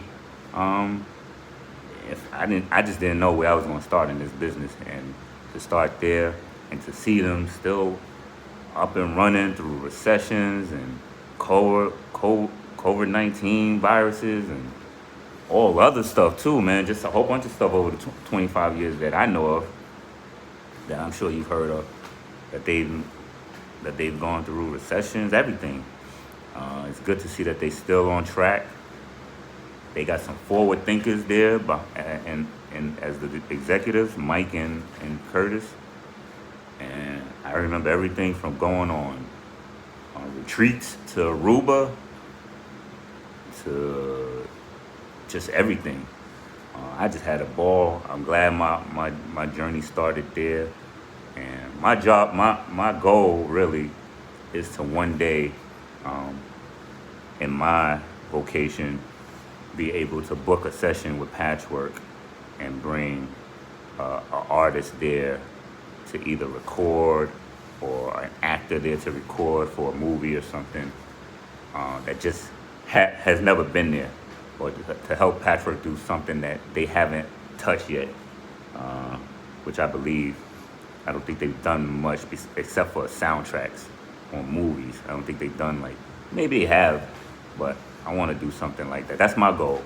That's my dream, to come back and bring an artist or an athlete or an actor to do some recording there for a project or two that I'm working on. So I'm working on that. Give me some time, Kurt, and I appreciate everything, the love, and God bless. I hope you guys do another 25 plus years. I hope this studio outlives us all. I hope it feeds your children's children. And God bless everybody. What's up, y'all? It's Rack. Shout out to the whole Patchwerk family from coast to coast. I hope all is well. I hope everybody's okay and your families are safe, especially with this COVID-19 crisis that we all dealing with. I'm from New York. I moved to Atlanta. That became my second home. I always knew about Patchwerk because of all the music like Outkast, Goody Mob. I like to read the production credits on the back of the album, so I'll always see Patchwerk recordings. I started in 99 through 03 at Patchwerk. My actually being there is because in between all of that, Raekwon was recording the Mobilarity album. We were recording a Cream Team album, and then we was doing the soundtrack for the movie Black and White. So all three of those projects we was doing simultaneously. So we would do like 30-day blocks. Through those 30 days of recording, I got to meet the staff, D, BJ, Curtis, you know what I'm saying? I would see Paul when he breezed through. And, I got cool with them, because we was there 30 days at a time. You know what I'm saying? I would come around, pop up. I started off at the front desk, late shift. And because I knew Curtis and Laura and all Erica and all them, and built up a rapport just from being at the studio that many times, you know what I'm saying? They gave me a job. Shortly after that, we moved to 1094 Hemp Hill. That was like the big building down the block, the 10,000 square foot facility. And so you're gonna need more people. So now you got more people, more interns, more engineers. Then I got promoted to night manager because I was still working the late shift. So now we in a new building. I still was buzzing people in. Now I gotta clean up a bigger building. It's business as usual, but it's a whole different vibe. You come in, it's all open brick wall, exposure. Then you got the long hallway with all the plaques, you know what I'm saying? That's the hallway of hard work. Everybody goes through there. Everybody's been through Patchwerk. I don't care who you are. You got a plaque somewhere in Patchwerk. If you came through Atlanta or you stopped in Atlanta, you did some work in Patchwerk. What do I appreciate the most about Patchwerk? I love and consider and appreciate the camaraderie that we had as a small unit, a big family. And it's all about progressing that brand and that company and keeping that excellence going. It takes that type of dedication. It takes those type of characteristics in business and being a part of a unit to keep it going. That's why we're here 25 years later from one idea, man. And it's a legacy. And the best part is from the people that first started it and opened the door to the person you see talking, to the guys that's in the ladies and the guys that's in there now, to everybody coming out there, they're gonna all be part of a legacy, and we're all in it together. Hey beautiful people, I'm Nikki Gilbert Daniels, and congratulations Patchwerk, 25 years? Seems like just yesterday, Curtis was like, hey, this is gonna be the new spot, and we're gonna put this over here, and we're getting this board. And to see the evolution of such a dope creative space, a space that was the result of great young Black men coming together and putting their heads and their hearts into the community and into art and making something that is a safe haven and a cool vibe for folks to just come in and get it done. I recorded at least one album there, recorded with multiple artists there. It's a family. It's such a solid group of people, and I'm proud to say that I have been around for most of the time. Curtis has done a great job turning the studio into something that I feel will be around for the next 25, 50 years. There is a legacy there. I watched Tip and so many other people just become greater as a result of their ability to work and to thrive at Patchwerk Studios. So congratulations to Bob, Curtis, Mike, every intern, every artist who recorded. Pat myself on the back a little bit. I did a little something. And just keep going, keep moving, keep thriving, and keep succeeding. Funny moment, when Curtis called me and was like, yo, Nick, I got a bunch of CDs, and this was this year. I got a bunch of CDs, you need to come pick them up. I waited till the final hour of the final day to pick them up and had to dig them up out of the trash, i.e. Curtis does not play, which is part of the reason why the studio has been so successful. So congratulations, Patchwerk. Congratulations to all the people who have succeeded as a result of their relationship with Patchwerk, and I look forward to the next 25, 50 years. Peace. Hi there, my name is Christy Collins, and I am from Tuscaloosa, Alabama, home of the Roll Tide, a school that I did not attend. I went to the University of Georgia in Athens, and that's where I met Bob Whitfield and Curtis Daniel. Became a part of a group that was the second artist to be signed to Patchwerk's, Fanique, Finesse and Unique. I have no idea who came up with that name, but what I can tell you is the three of us in that group had some really great moments with Bob and Curtis, and probably one of my most memorable ones is being cussed out by Bob on the regular because I was always somewhere taking a nap when I probably should have been writing or singing or practicing or something. So, you know, that was a great experience for me, just being a part of a legacy here in Atlanta. Patchwerk's created a part of that musical Motown legacy here in the South, and to be a part of that and around so many other great artists who are now iconic was just an experience that I will have forever. I also worked at Patchwerk's off and on for many years.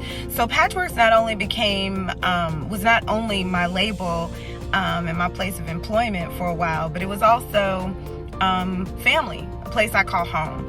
Bob, Curtis, Mike, those became my brothers, and to this day, those are my brothers. So I'm grateful for the experience. I'm so proud of the legacy that they have created here in Atlanta. Everybody knows Patchwerk's on Hemp Hill. And again, just being a part of that and being able to call Patchwerk's home is something I wear like a badge of honor. I'm so proud of you guys for 25 years. So excited to see what 25 more years has to offer. This is just a great pinnacle moment, and hats off to you. I cannot wait to see what else you have in store, and I'm here for all of it. Congratulations, guys. I love you, and job well done. What's going on, everybody? I go by the name of Miss Nico, and I am a performing artist and songwriter that resides right here in the ATL by way of the DMV. I actually was first introduced to Patchwerk by Bob Whitfield back in '99, which was like, that was when it was up the street. That's the OG Patchwerk, you know what I'm saying? So all my real ones know. But Patchwerk really knows how to pick its people. You know what I'm saying? I don't want to just call them employees, because, you know, the people who come in and out of Patchwerk are more like a family, you know? The people that I knew back in 99 and 2000 and 2001, from those days, I still look at them like family to this day.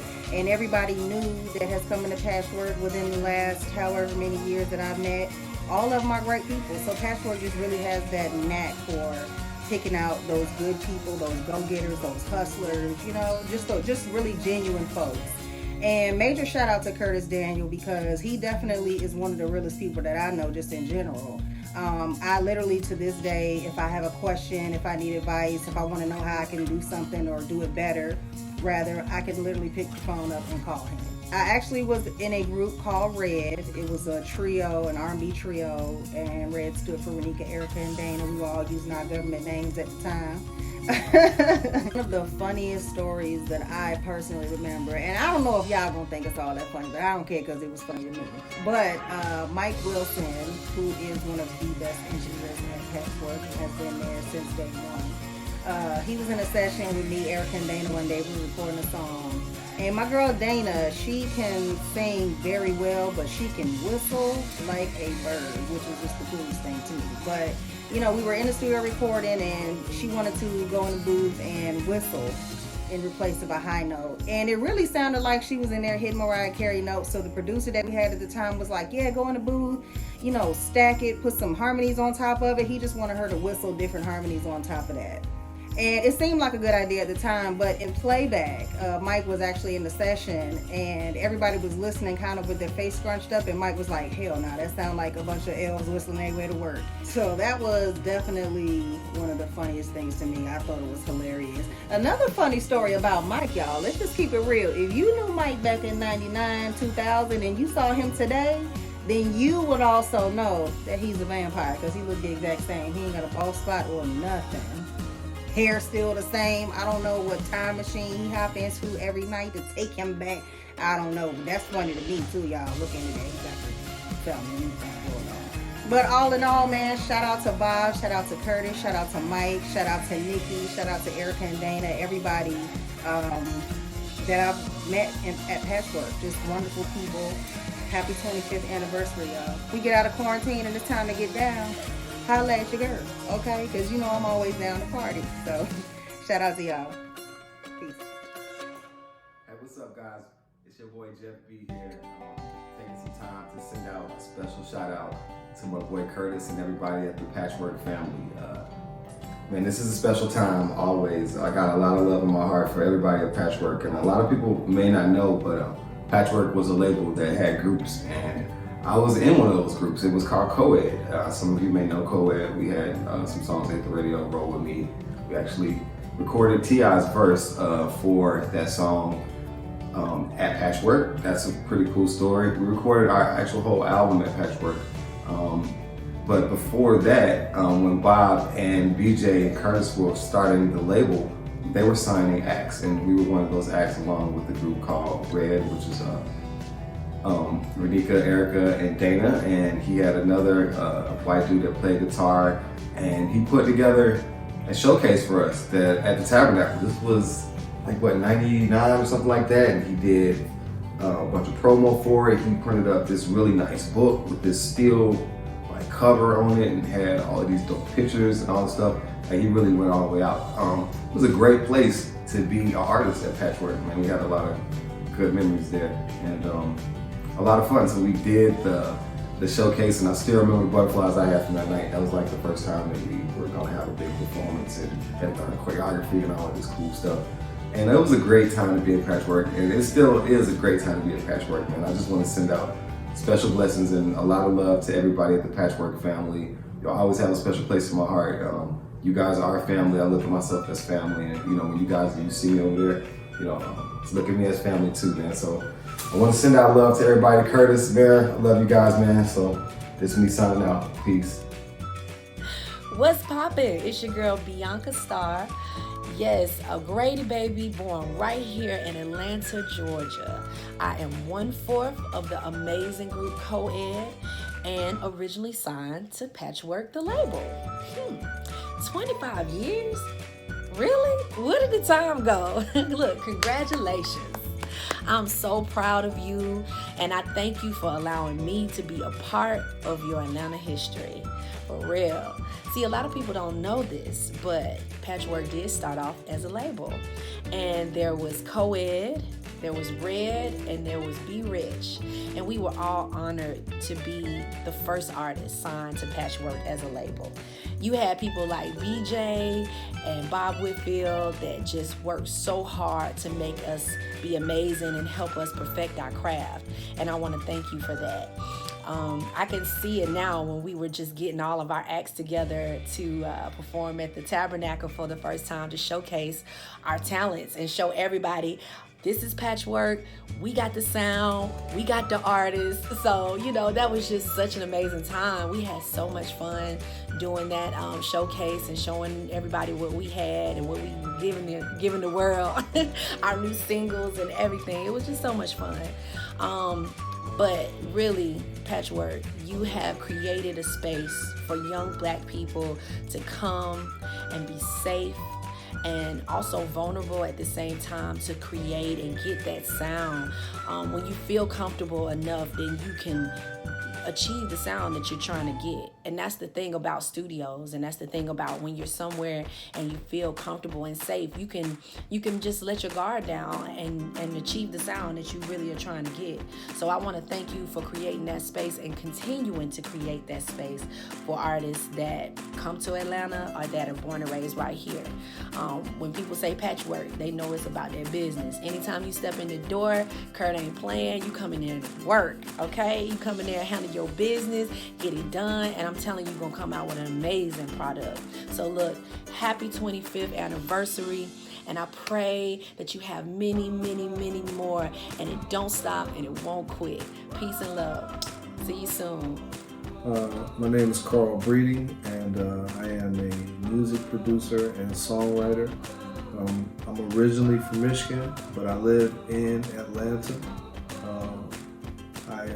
I produce artists, and I've been working with Patchwerk in and with Patchwerk for quite some time, numerous years.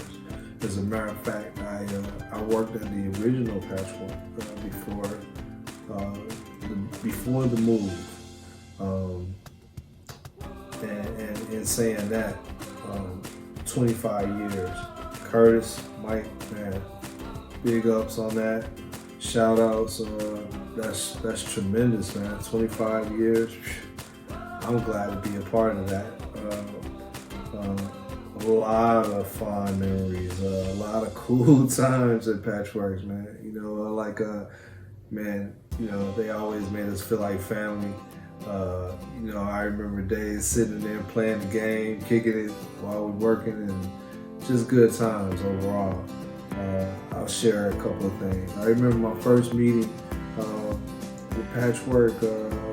I had a group I was producing called Co-Ed, and we were out in Atlanta shopping our demo, and I got a call from BJ Kerr, and he was working with Patchwerk at the time, and we came in to do a meeting, and when I got there, I was just shocked. I was like shocked to see that my group's picture was on his wall, and when he was playing the music, he was singing along with it. He knew all the lyrics. I was just like, man, this dude really believes in us.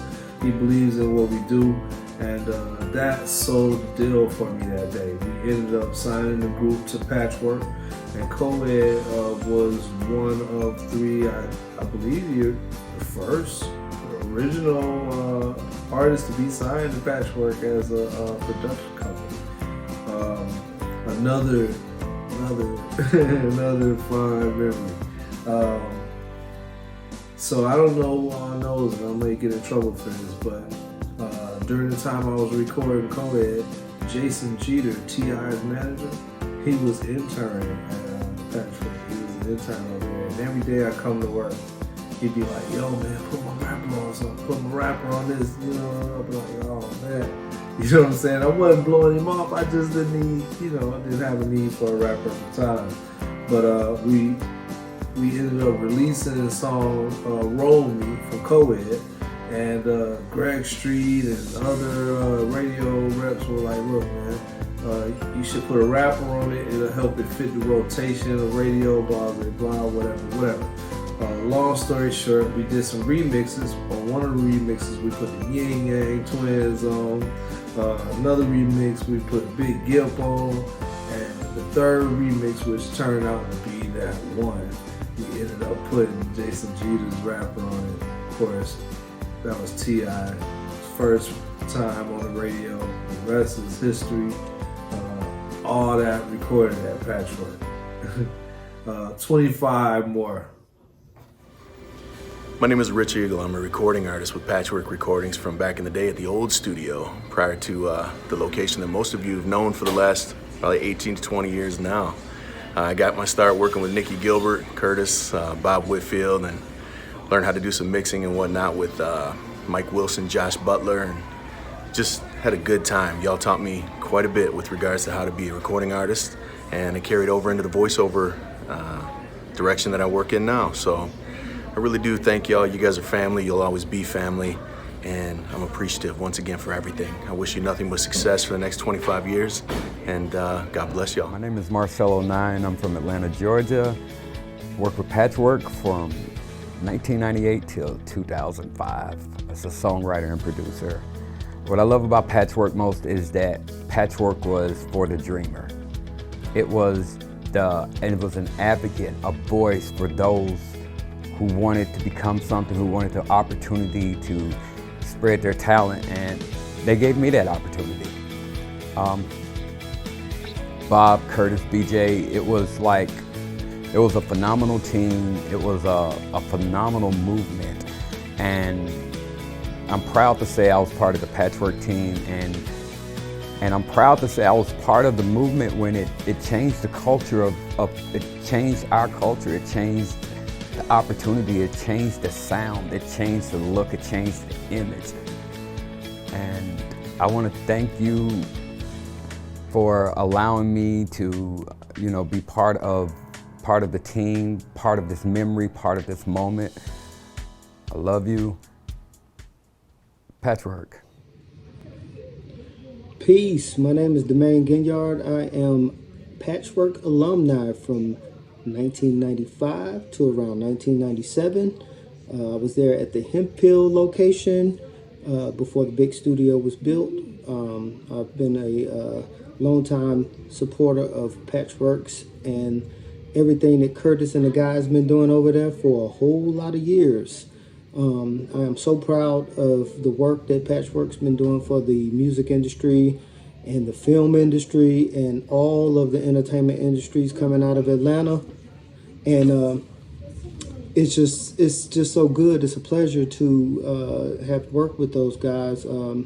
My job when I was there was maintaining and making sure that the studio was clean and functional and reset for the recording sessions during the day. And I worked the night shift. I worked a couple of days out of the week.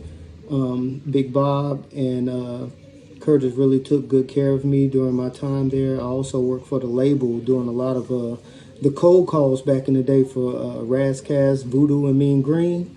And you guys rock. I'm very proud to be affiliated and be family with Patchwerk.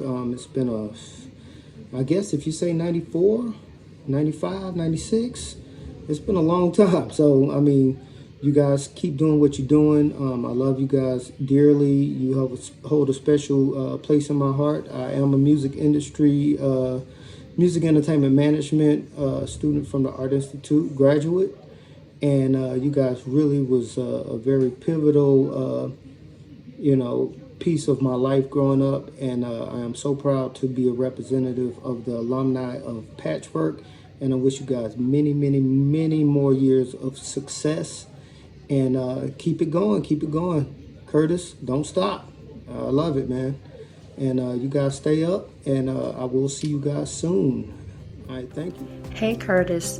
Just wanted to say congratulations to you and Mike and the rest of the Patchwerk team for 25 years of business. I started in 1998 through 2001. Throughout those 4 years, I had a great time working there. I learned a lot. And I was actually working at the front desk. Throughout that 4-year period, I met a lot of people coming in and out of Patchwerk. I love the fact that you guys operate with awesome integrity. Again, I just want to say congratulations, 25 years. Pray for 25 more years. Oh, and by the way, this is Erica Lemons. Back when I worked for Patchwerk, my name was Erica Mingo. So, a lot has changed since then. So I guess I'm kind of like one of the old heads. But anyway, 25 years, awesome. God bless you guys. 25 more years. Have a good one. How you doing? This is Christopher Cornish. I started working at Patchwerk when I moved from New Jersey to Atlanta to go to Morehouse College. I was working at a gym, personal training, and I had a mutual friend who knew Curtis and told me about the job. And I said, man, I need to get in there. I was trying to figure out how to get my way in the door somewhere. And I would email every week, pretty much 7 days a week, Curtis, until he would give me an interview. And finally he got tired of me and he allowed me to come in for an interview. And that's where I started working at Patchwerk. I did front desk. I also helped assist anywhere they needed me to, whether it was events, whether it was interning, setting up to train interns, or just speaking or helping with any of our events. I just wanted to be involved in every and anything. Working at Patchwerk allowed me to network and really and learn how to be a good networker and really meet people and kind of connect and build my network. Everybody who I know to this day, somehow, some way, kind of points back to Patchwerk, and I'm very thankful that I'm still able to reach out and also help give back whenever needed. That's what Patchwerk did for me. And that's what I appreciate the most, to be honest, because it was a special time in life where we all didn't have anything. All we had was our dreams, and Patchwerk allowed us to kind of grow as individuals and create opportunities. Everybody that I started off with in Patchwerk is somewhere doing something great. And some people I talk to every day still. what is the funniest story or one of my fondest moments of Patchwerk just had to be like pretty much every moment at Patchwerk was great for me. I remember at the time I was in school and I somehow made it on a reality show, and I came to Patchwerk with a camera trying to figure out how I was gonna do an interview tape to send them over to make the final round.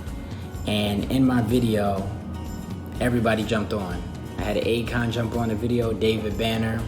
I even had Jazzy Faye get on the video, and everybody just showed me so much love, and that was ultimately what ended up getting me on the show. So to me, I was very thankful that everybody was so supportive and showed so much love, and it was an amazing time. And I always look back, and I'm always able to share wonderful stories from my times at Patchwerk. So I hope this video inspires somebody, and I'm thankful. Patchwerk for life.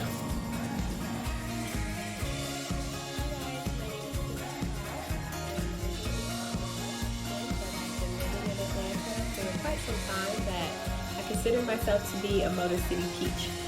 I worked at Patchwerk back in late 99, maybe early 2000, right before the Studio 9000 side was being designed or built.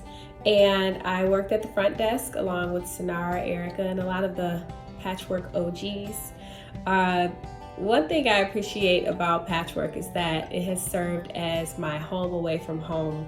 I actually came back and worked at the studio some years later, and then was fortunate enough to serve as the lead interior designer for the 995 renovation.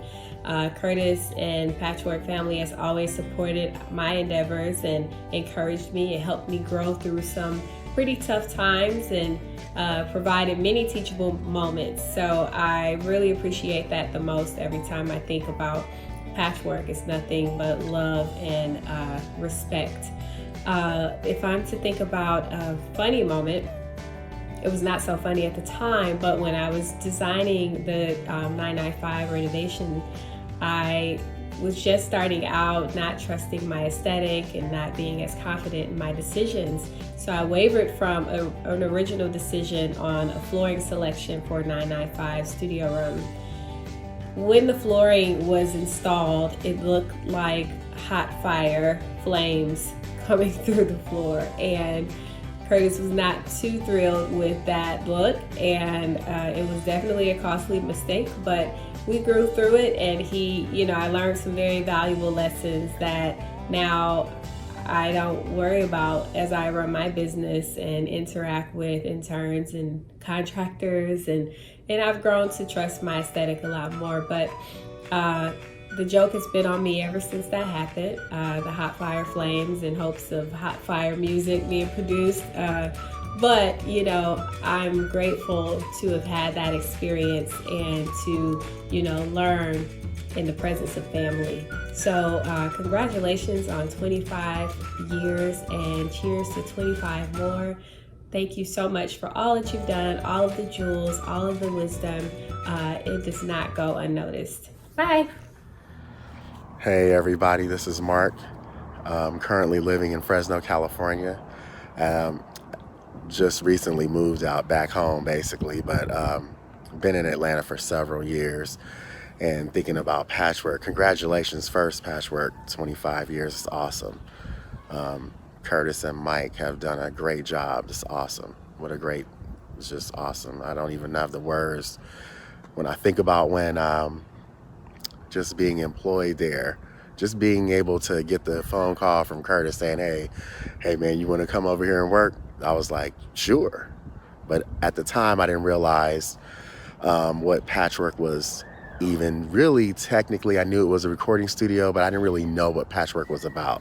So just the little time that I worked there from maybe 2003 to 2006, I mean, it was just so much to learn. I mean, just watching how just watching how all of the employees, how we all got along. We're just a big family. And so also thinking about things of just work ethic and behaviors and things of that nature, and how I took that on with me to my next career. That was just, I mean, Patchwerk, I can't really sum it up in a video, but I'm sure everybody gets it. Everybody that's a part of our family and friends, they understand how it works. So definitely, had a great time. Really could do it again, honestly. But congratulations. Peace. What's up, y'all? I'm Quentin Lynch, go by Q. I'm from Detroit, Michigan, currently live in Atlanta. I was at Patchwerk from 96 to 2001, I think. While I was there, I was basically like the working admin at the front, letting people in and out, cleaning up, just doing grunt work, learning about the music industry, learning what it was like to be in the studio. What I like most about Patchwerk is really the leadership. Honestly, it's just always been led by people who really love the music, love the process of the business, and actually take it seriously and aren't just on some, less than professional activity. It's just very well run, but it's also run with a mind towards raising up people who come through there. So many people who come through Patchwerk have become successful either in the music industry or in other fields, and that's as a result of the management really investing in the folks who work there. I got a great story. I think it was like 2000, I was working the front, and it was a mixing session or like a tracking session. I can't remember, maybe they're flying vocals, but I was sitting at the front, and you hear a lot of great music come through, but in this particular instance, it was like something I never heard before. And when the beat dropped, I just could not stay at the front desk. I had to run back and hear what it was, and it was Big Pimpin'. That beat dropped, and I don't think Jay's verse is on it yet, but I think UGK verse is on it, and it was crazy. And I'll never forget that. That was the first time I ever heard that song, and it was at Patchwerk. My name is Danny Black. I worked at Patchwerk 98, 99 to about 2004. I live in LA now, moved out here about 2-3 years ago to pretty much build out my business ventures and kind of expand on what I started in Atlanta. When I initially started at Patchwerk, I worked with Bob Whitfield. We had some projects that kind of transitioned me into running the record label, Patchwerk Recordings, where we signed 2 groups. One was Attic Crew, the other one was Jadis. After Jadis, we shut down the record label. We felt like the resources were better focused on the studio, so I came on board with Curtis and helped him manage the studio at nighttime. And nighttime is usually when all the craziness was happening. Artists don't like to record in the morning or during the day, they like to do it at nighttime. And the nights will be pretty crazy. I probably have thousands of stories. We have a saying that whatever happened at night shift stayed with the night shift, and I'm sure there's a bunch of shit that Curtis doesn't even know that transpired at the studio. But we managed it pretty well. We built relationships with a lot of artists, and I personally feel like, and this is what Patchwerk means for me, Patchwerk built the framework in Atlanta for the music industry. Yes, you had LaFace, Social Def, and all these other faces of Atlanta. But personally, for Patchwerk being a black-owned studio, during that time when Atlanta wasn't even on the map, people were like not even accepting the South at that time.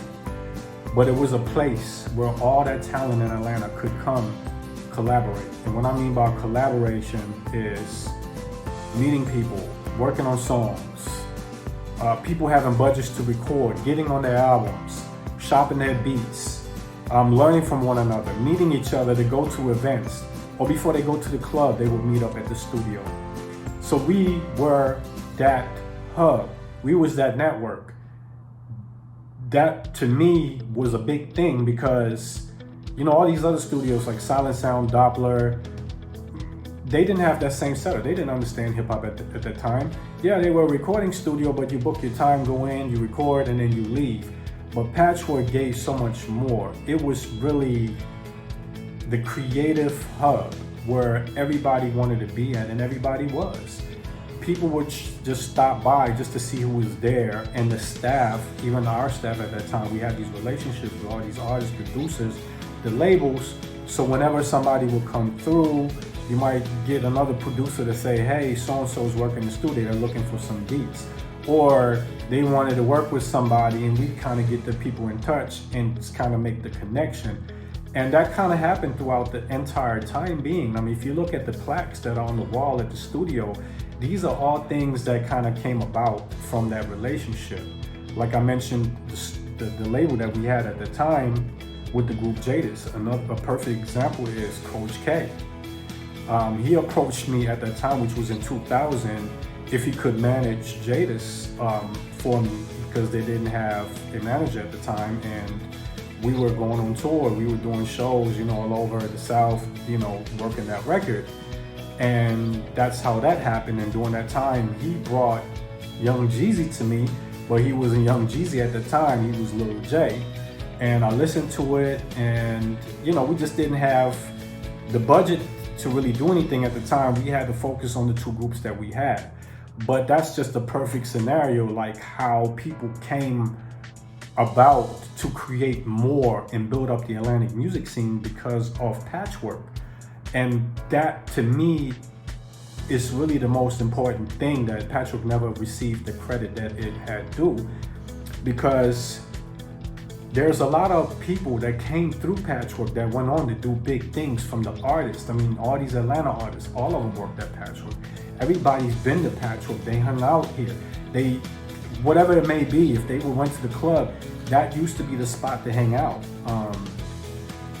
And I think that's what it meant to all of us. We were a big family. It was a home. It was just like going to college and you graduate, you move on, do bigger things, but now you're an alumni and you always pay homage to where you come from. And that's what Patchwerk means to me. Everything that I do today came from the Patchwerk fabric, from the framework that Curtis instilled in me and everybody else. So I just definitely think that Patchwerk was a huge part of my life in a positive way, and it allowed us to grow and do bigger and better things. And I can speak for a lot of people that did that. So that's Patchwerk. Hi, my name is Ashley Williams. I am from Austin, Texas. I currently live in Houston, and I worked at Patchwerk as a receptionist back in 2002 till about 2004, on and off. And I had a good time. You guys were like my family. We worked hard, we played hard, and again, we came back to the drawing board and we did great things together.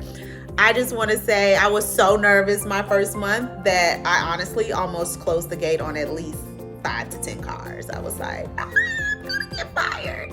But thank you for having the patience. Thank you to everyone that was there when I was there, for making it a smooth transition. I can honestly say, being a business owner now, I used a lot of those things that you guys taught me, just following everything through from 1 to 10, how important that is. And I still use that to this day. So congratulations, 25 years, 25 more to go. Hello. This is Frances, and I am here to talk to you about Patchwerk and the good old days. Well, it's still the good old days for Patchwerk because it's Patchwerk. But I'm from Louisville, Kentucky, and I started at Patchwerk in 2001. I worked there for 13 years or so, off and on. Yep, I did. Let me see what else I'm supposed to say before I get into my spiel. What I did there. I started as the front desk administrative assistant, and then I was a office coordinator, and whatever other titles you can do, I pretty much helped. I never managed the studio per se, but I was like an evening office manager. So outside of that, I made a lot of really great friends. Patchwerk is awesome for that reason. You become family. It's more like family, friends and family together, because people who I worked with there, I still talk to all the time. I'm not gonna start naming names because I'll forget somebody, and I don't want to. But some Patchwerk employees were there for me even when my own family wasn't. 6 hours away, they would drive from Atlanta to Louisville just to be there for me when I had a child, or when my mom passed away. You know, that means a lot. So first and foremost, forming relationships. And not just a relationship, like tenured relationships that last and mean something. That's the most important part.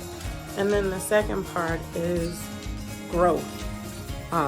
You don't know it when you first walk in, but when you leave, if you do what you're supposed to do, and even if you get terminated, but when you do what you're supposed to do, you walk out of Patchwerk a different person than when you went in. And that can be attributed to a lot of different things. And that can be said about a lot of different employment jobs or whatever, but specifically with Patchwerk, it's a small business and there's not a lot of opportunity to grow up. Look, you're not gonna bust the ceiling out and, you know, get the top floor office. It's just not gonna happen. But what you can do is grow internally within the company, and you can grow yourself. You know, you can grow your thought process. You can read more books. You can learn about more books. You can increase your network. And when you go out to work with other companies and you're in the music industry and you have the name Patchwerk behind you, they know you mean business. And that's because the value that, you know, Patchwerk gives you as a person, because they know Curtis, Mike, Bob, whomever is not just gonna hire anybody to represent a brand that they put so much into. So it just gives you that much more of an edge, you know, that much more growth as a person. And then third part, why Patchwerk is so important to our community, is that Kurt kind of tells you when you start, like, I don't do all of the titles. So you're gonna be a front desk, or you're gonna be an intern, basically. Are you gonna work in the office, basically. But that pushes you to create your own kind of place. For me, it was events, and some way I was gonna do some food somewhere. So I started catering parties. I started, you know, coming up with these crazy kind of events, producers balls and music universities and all kinds of stuff to kind of give myself something to do, something to bring to the table, because I know my value. And you take those things and grow yourself professionally, it means a lot. I know other people, we've started I Do Music with Curvins and Toya and all those guys. We had a label, and it was so many things to get involved with outside of just coming to work and answering phones. And that kind of shows you that you don't get complacent. You know, you come to work and do your job, but at the same time, you still come to work and bring something to add to the table. And you don't get that a lot of places. So many. The biggest part to me, though, is the friends, the people. That's the biggest part. That means the most to me, because those are my family members. I grew up at Patchwerk. Like, I went from a college student to a grown woman right there in them four walls. And I still, every time I go to Atlanta, I drive down Hemp Hill. Sometimes I stop, sometimes I don't, but it's just home for me. It just is home. But the studio has done so much for so many people. It's been a cornerstone for so many people. And, you know, it is one of the most awesome parts of my history. Patchwerk. I love it. I love my friends who I met there, love, who I grew into as a person because I worked there. So yeah, if you're watching this, please help me. Join me in telling Curtis and Mike Wilson and even Bob, congratulations for making such a monumental, an awesome staple in the community, in the world, to be honest. You've impacted the world. You deserve every accolade that could be given to you. Thank you for allowing me to be a part of the legendary history of Patchwerk. I love you guys. I love every person who I ever worked with. And if we've never worked together, we will soon. Because people just don't go away. We kind of stay and come back and do other stuff. So I love you guys. Thank you so much for listening to me. Congratulations. Happy anniversary, and many, many, many more to come. What up, y'all? It's Sanar, and I am the original Jamaican Dandada. I'm from Kingston, Jamaica originally, but I moved to Atlanta in 2000, so I pretty much consider myself a true ATLian. I started working at Patchwerk in 2001, and I basically held that place together with my bare hands. But for real, I started working there when I was 19. I was working the front desk under the honorable little E, Erica Bryant, and it basically grew me up. You know what I mean? Like, I was a kid, a beautiful, stunning 19-year-old girl, but I didn't even start working at the studio because I cared about music in any other sense than I just loved to listen to music. I moved to Atlanta because pretty much Outkast, Youngblood, Goody Mob drew me here as this place being a mecca for Black, creative, middle class, successful, professional people. And I wanted to be in a city that had that kind of energy and history. And all of that reverberates through the walls at Patchwerk, right? And you got to say it has a lot to do with what we do at Patchwerk, but it also has to do with Curtis and Mike and the culture that they created at Patchwerk. It was more than just come in and do a job. It was come in, learn something, do a great job, do better than what people expect, do different than what you thought that you could do.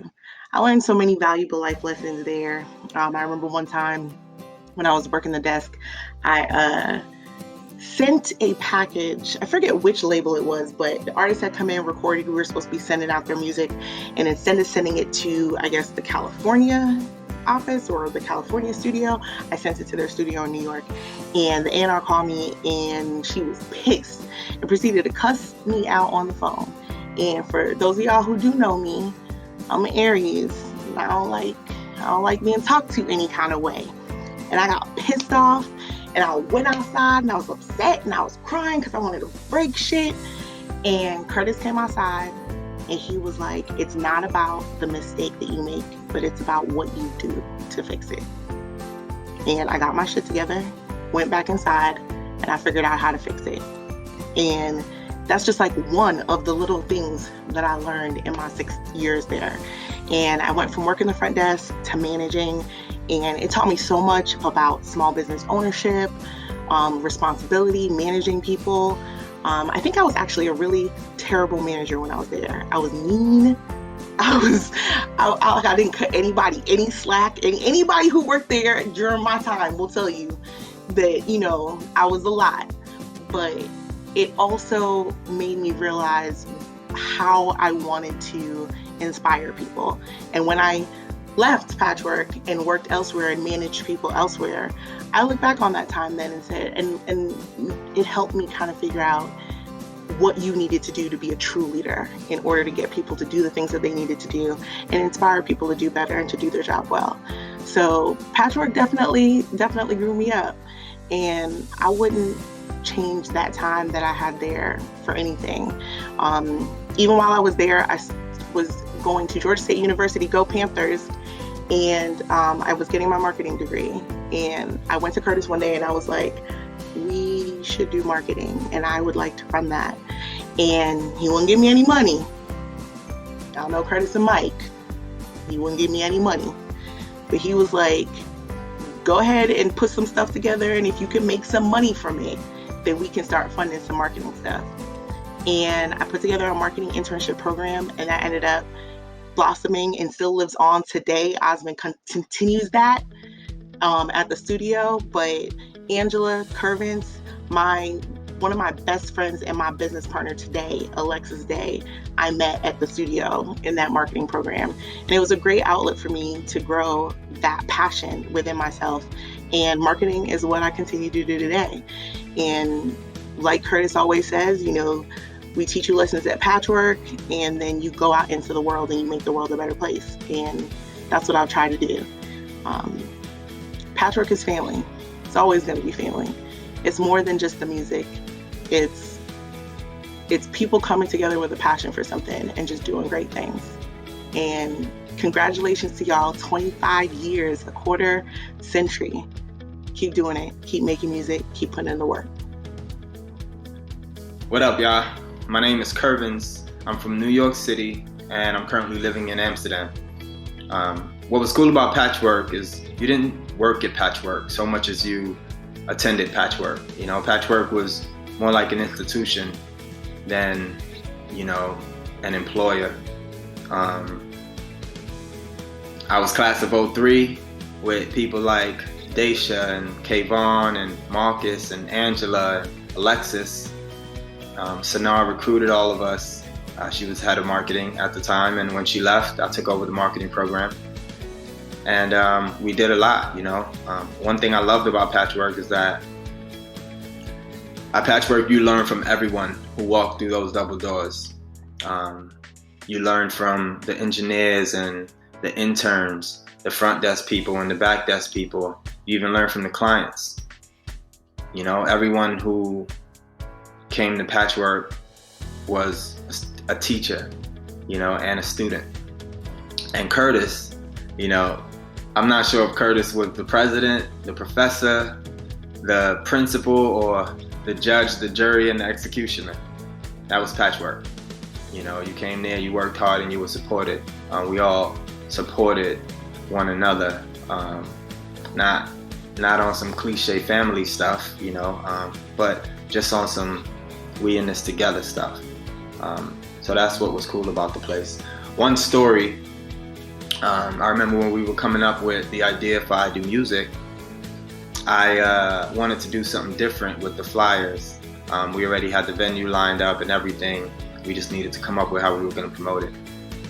And so I remember taking a piece of paper and folding it in half and trying to think of something that would work on this flyer that would stop people in their tracks, would stop musicians in their tracks. And so I came up with this idea to write I Do Music on there in big letters, in red and black, bold colors. And so I wrote it on this piece of paper, and I went around the studio dropping in front of people like a crazy person and asking them, you know, what they thought, if they would be able to walk past this flyer if they encountered it on the street. And pretty much everyone was like, nah, yeah, I would pick it up. I would at least stop, pick it up, see what it's about, maybe throw it away again. Luckily, it worked, and people did pick up our flyers wherever we left them. People used them as posters in their car windows and in their studios, their home studios, in their bedrooms. It became a banner, you know, a flag of sorts. And the event, you know, we did it for 3 years, and it was wildly successful. And yeah, that's my fondest memory, truly, of Patchwerk. You know, everyone supported that event, and still to this day, everyone is still supporting that event. And I think we really found something special with it. And it wouldn't have happened if it was anywhere else. It had to be at Patchwerk. I believe that. Yeah. It's crazy. It's been 25 years. I'm grateful for the 7 that I spent there. I spent in that hallway, you know. For 5 of those years, I was doing the marketing program. And then for 2 of those years, I was working under Curtis as like assistant studio manager. Hello everyone, my name is Angela Young. I'm from Dallas, Texas. I moved to Atlanta, Georgia in 2003 to attend Clark Atlanta University. I began to work at Patchwerk in 2006 as a marketing intern, and then I went on to become a manager. My experience at Patchwerk was very rewarding and very humbling. I learned a lot about myself professionally, and a lot of the lessons that I've learned from being at Patchwerk I still apply to this day. I think some of the most valuable lessons I've learned was the importance of striving for excellence and building genuine relationships and leading by example. I really loved being in the creative atmosphere and being able to see the music being made from the beginning and end. I think that was one of my favorite things about being at Patchwerk. I absolutely love the family vibe and just being able to be a part of something that really shook the culture. And I love the fact that I can always go back. It feels like home for me. Being able to go back every year now to do my benefit concert, More Than Music, it's only right. I'm so blessed and honored to be a part of such a rich history. I just want to wish you guys a happy 25th anniversary. Many blessings to you guys, and thank you. Hello everybody, this is Toya in Atlanta, Georgia. I am one of Patchwerk's assistant studio managers. I started in 2004 as a marketing intern, and I slowly graduated into the position that I am today. I am extremely honored and proud to be a part of this studio, a part of this business, a part of a family that has lasted 25 years and continuing. One of the things that I love most about Patchwerk is its familial vibe. It's a huge, just big old family. Whether we decide to agree, disagree, we are family regardless, who loves each other. I know people who started at Patchwerk before I arrived, and I am friends with them. I'm currently obviously friends with the people who I work with now, and I hope to continue to make friends and family. In addition to just that familial vibe, I think I have to give credit to the leadership that allows that environment to thrive. So big shout out to Curtis, Daniel, and Mike Wilson for being great leaders in business and in engineering. And, especially Curtis, he has been there for me through a lot. He helped me get my first home. He's been there when I've been, upset through breakups or whatever. So it goes beyond just the business. And that is one of, the biggest things that I am proud to say about Patchwerk Studios. So happy 25th anniversary, and let's keep on going. Let's make it to 50 years. I told the big homie I set it off. Bang, I'm Osmond Bangura, Oz Banger, O Banger, call me what you want to end it with a bang. That's me, right? I'm originally from North Carolina, Lexington, North Carolina, from the woods, okay? Like, I think we got like 4 or 5 stoplights in the entire city. But hey, man, it produced me, so here we go, right? I currently reside in Atlanta, Georgia. You see where I'm at. So I've been in Atlanta for almost at least 15 years, something like that. Real years out here, right? But still claim a Carolinian all day. Been here since 2008. I interned here in 2008. I think I got a position working front desk in like 2009, sometime like maybe 2009. And then I left the studio in 2011 for an opportunity that took me out of here, across the country, for like 3 years. And I came back to the studio in like 2014. Not gonna go into that story, but the realest thing is I knew I wanted to come back, so I started running social media while I was gone. So I ran our social media for like 3 years while I wasn't here, just to show them that I want to be here when I get back. So make sure I try to solidify that. So when I did come back, went back into the marketing position, and then eventually became a manager here. And I've been holding it down under the great queen, Toya, ever since, right? Working with this amazing team here. What do I appreciate most about Patchwerk is all these stars you see on the walls, plaques, whoa, crazy, crazy, crazy. But we work with them just the same today, but we work with the independents just the same. A person who just started a career can literally come in here and have the same quality of these other individuals. And I think that's great. This is the great equalizer in here. Like, again, if you're dedicated and you're willing to do the work, great things can happen for you. I've seen people pay $5 a week for their session just to do a single deal. You know what I mean? And the thing is not how long it took you, is when you got done, you crossed that finish line, and you got a great product that you can take anywhere in the world that can compete with any of these people that you see as far as quality goes. That's dope. So I've seen a lot of individuals really turn up and become superstars in here in my tenure. So that's amazing. I think that's one of the reasons I'm still here, because that's a beautiful thing, to share stories and share life experience with some of these individuals who go on to impact millions. And that's what Patchwerk does, impacts millions of people daily.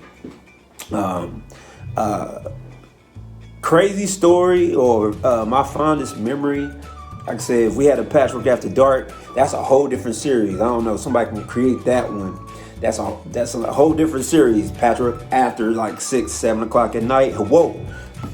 But coolest thing I've seen, I can remember, I don't remember the year, but Red Bull rented out 9,000 for like the entire week. And it just happened to be like, I think the week before our anniversary. And they just redid the whole studio, man. And it was the home for like the Red Bull Academy. So he was doing like the radio shows and doing interviews in the live room. It was crazy, crazy. Like, it revamped the entire studio. So to be a part of that process and watch all these different people come in, that was an exciting time. That was exciting to see, and see how we could really transform this studio. Side note, I've been a part of a wedding here. We did a whole wedding. So it's like, man, what can't we do? We've done a 5K run.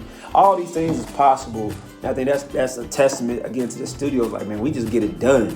We do what we want, and we implement our own rules and make it happen. Gotta love that. Gotta love that energy.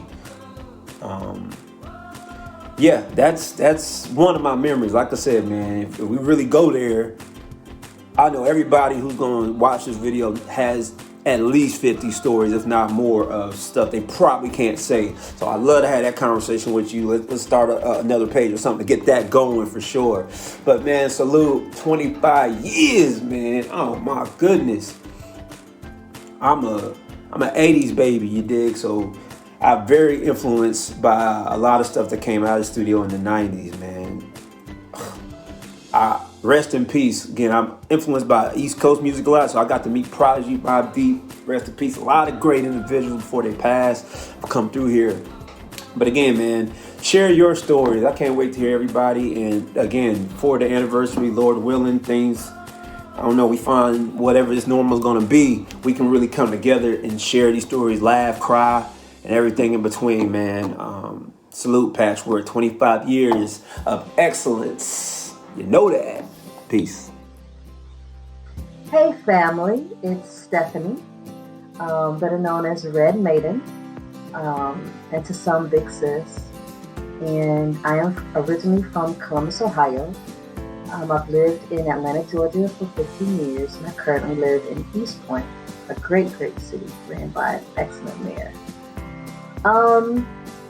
I worked for Patchwerk for about 5 years, the early 2000s. I'm not quite sure what the exact year, was, but somewhere in the early 2000s. And I truly appreciate the entire experience. All the way to Kurt, letting me go because he said I was too talented to sit behind the desk. And I really appreciate that. And I also appreciated those one-on-one times with Toya and Marlon and, Adrian and Leslie, just everybody, and us doing what we could to encourage each other and to help each other understand what was going on with our lives outside of the studio. And it was just a cool thing to be considered as big sis and to know that my wisdom and words of encouragement and love was embraced and respected by everyone there. And I truly appreciate that. So a funny story. This may not be funny to Kurt, but it's definitely funny to me, especially 2020 hindsight, right? So everybody knows about the famous Spunkmeyer cookies. And this particular day, I did not have enough weed to roll up a nice fatty.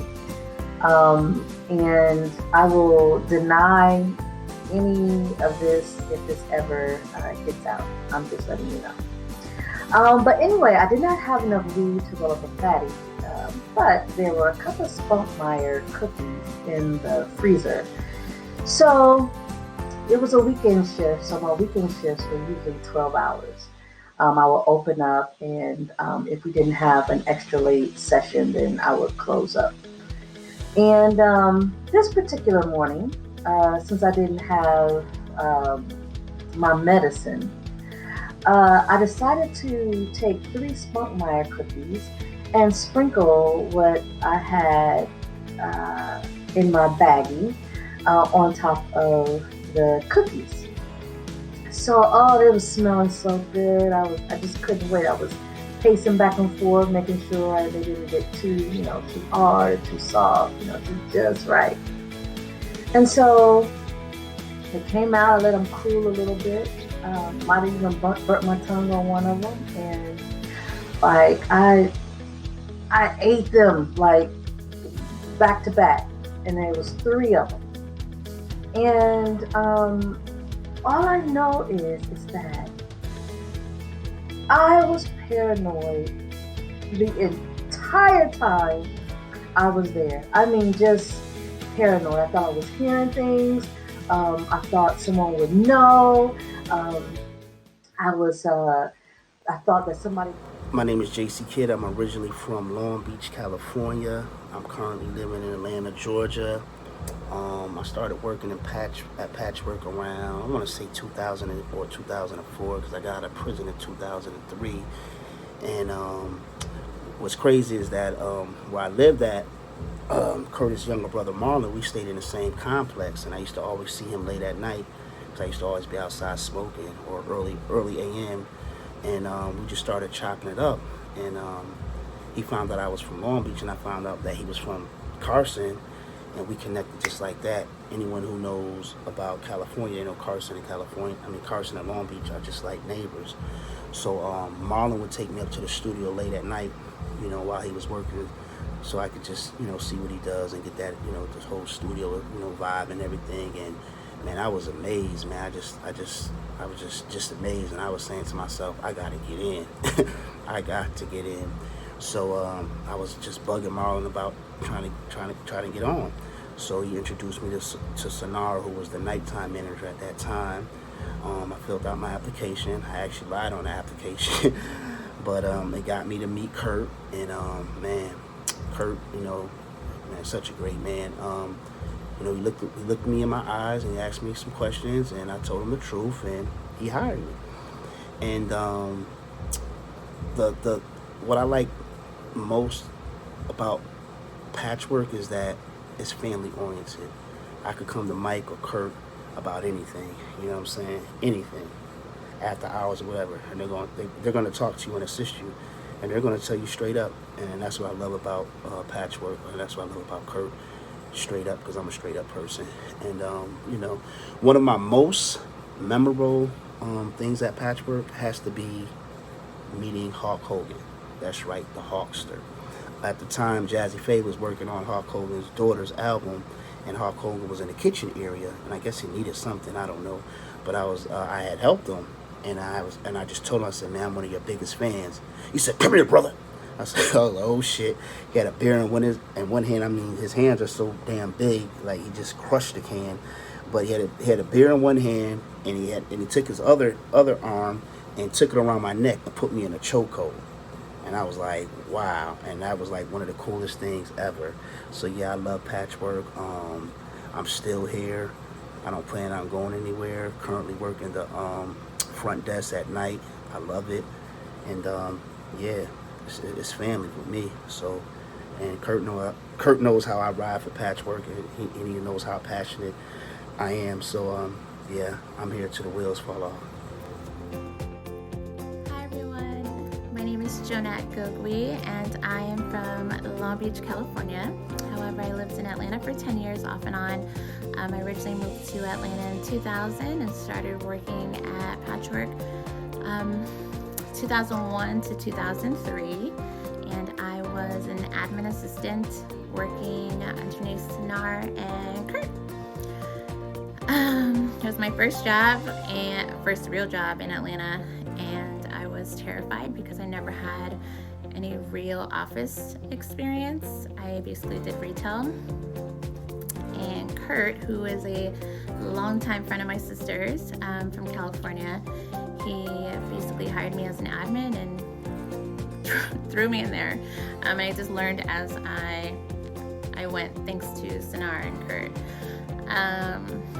Some valuable lessons that I've taken from working at Patchwerk. Man, there's so many. It was my first real job. I will say initially when I first started, I was really shy, and I didn't have great people skills. I was always scared to speak up, and yeah, I would just say communication skills for sure. Negotiation skills Kurt taught me. Man, that like helped me like no other. What else? Don't always take no for an answer. If you're looking for a result and someone tells you no, keep going until you actually get the result that you want. I learned that from Kurt. And that it's okay to make mistakes. You live and learn. It's my first experience, and I made a lot of mistakes, but I knew better than to make them again. So I will say there's value in every experience that you receive, especially with regards to work. We all start somewhere, and I will say that my experience at Patchwerk helped me in my career today, because all I do is communicate with people. All I do is interact with people, and I'm grateful for the people skills that Kurt taught me, because I feel that it's only helped me in my career now. A funny story. I remember Kurt asked me to get a cake for sorry, my son is like watching me in my video. Okay. Say hi. Hi. Hi. Say happy anniversary to Patchwerk. Happy anniversary. Okay, go on, go. Sorry, mom life. But the lesson the funny story that Kurt, that I have with Kurt is, or at Patchwerk, Kurt had me get a birthday cake for Mike, and I called around, and he gave me a place to call in particular. I think it was nearby, and they've received cakes from them before. So I called them, ordered a cake. We got a cake for Mike, and I gave Kurt the receipt, and Kurt had a fit because it was a $40 cake and not a $15 cake. So I was never allowed to pick out cakes after that. But yeah, that was my funny story. Man, I have so many. Working at Patchwerk was such a great time and such a great experience, and I wouldn't have changed it for the world. So I will definitely take those and treasure them for a lifetime. So I think that's all I got, folks. But happy anniversary at Patchwerk, and 25 years is a long time, which only makes me feel older.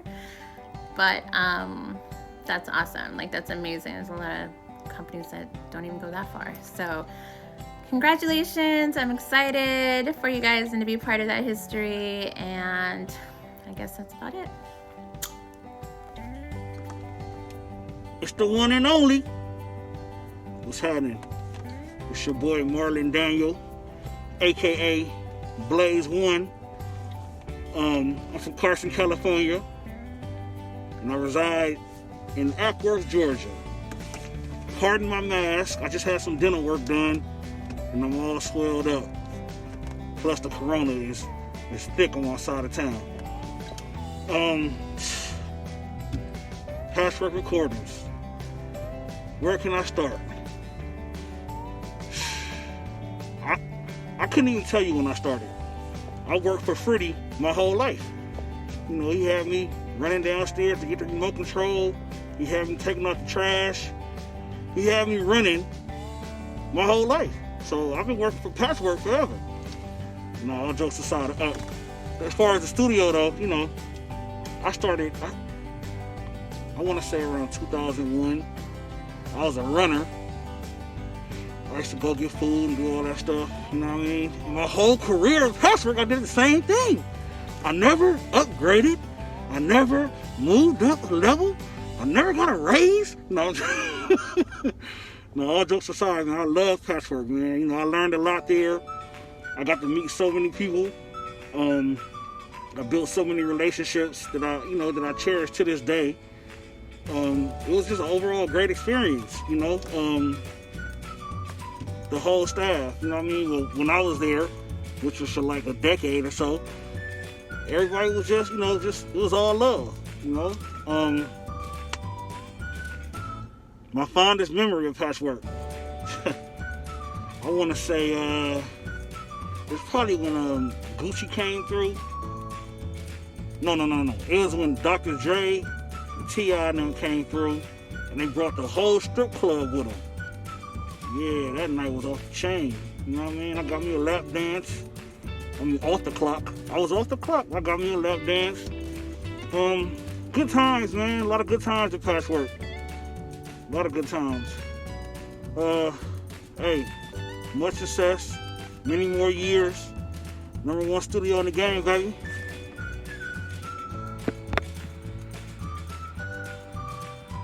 Hey, my name is Fat Prophet, and I live in Atlanta, Georgia. I've been in Patchwerk since early 2000s.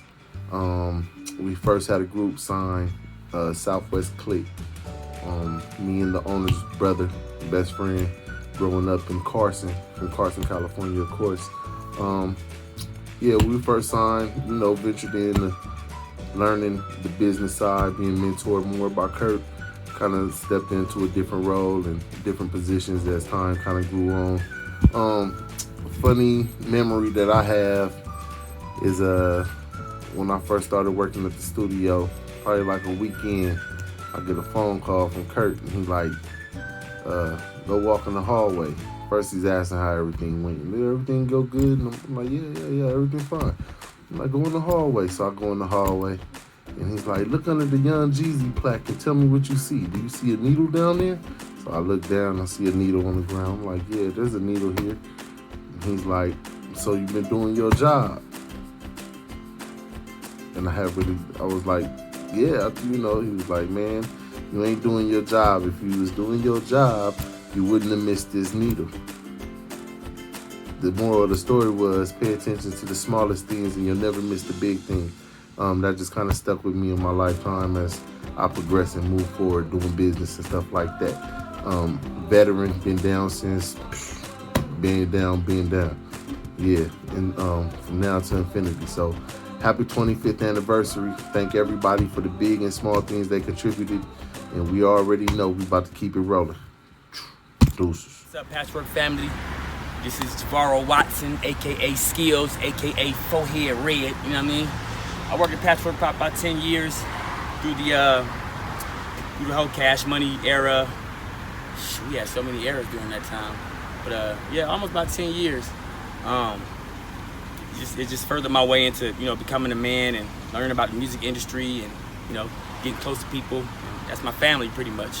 My greatest experience, I don't know, had to be between meeting all the different artists that I met, and I think me losing the 7 mile and 6 minute bet against Curtis. I'm still tired from that shit. Anyway, y'all have a good one, man. Forehead Red out. My name is Corey Griffin, but everybody call me KG, and I'm from Brooklyn, New York. I currently live in Atlanta, Georgia, and I worked at Patchwerk from 2003 to 2007 as the front desk / night manager. What I appreciate about Patchwerk the most is his relationships, the bondship that we created there, the loyalty that was established there, the friendship that's still involved to this day. I met so many friends there that I currently talk to this day, and relationships just go this long. When it comes down to music industry, mixing and beats or anything of that nature was created in Patchwerk. My fondest memories is when we all used to have to go to, we used to do the Christmas EP. You had to come out with your talent and record it and put it on wax, and we sent it out to the whole industry via email. That was one of my fondest memories, and also my first placement. Patchwerk was like home. It's my family for life. I still continue to go there to this day. Thanks. Hello, my name is Ray C. I'm originally from Miami, Florida. I currently live in Atlanta, Georgia. Relocated back up here 10 years ago. I started working at Patchwerk back in the early 2000s, working with DJ Toon,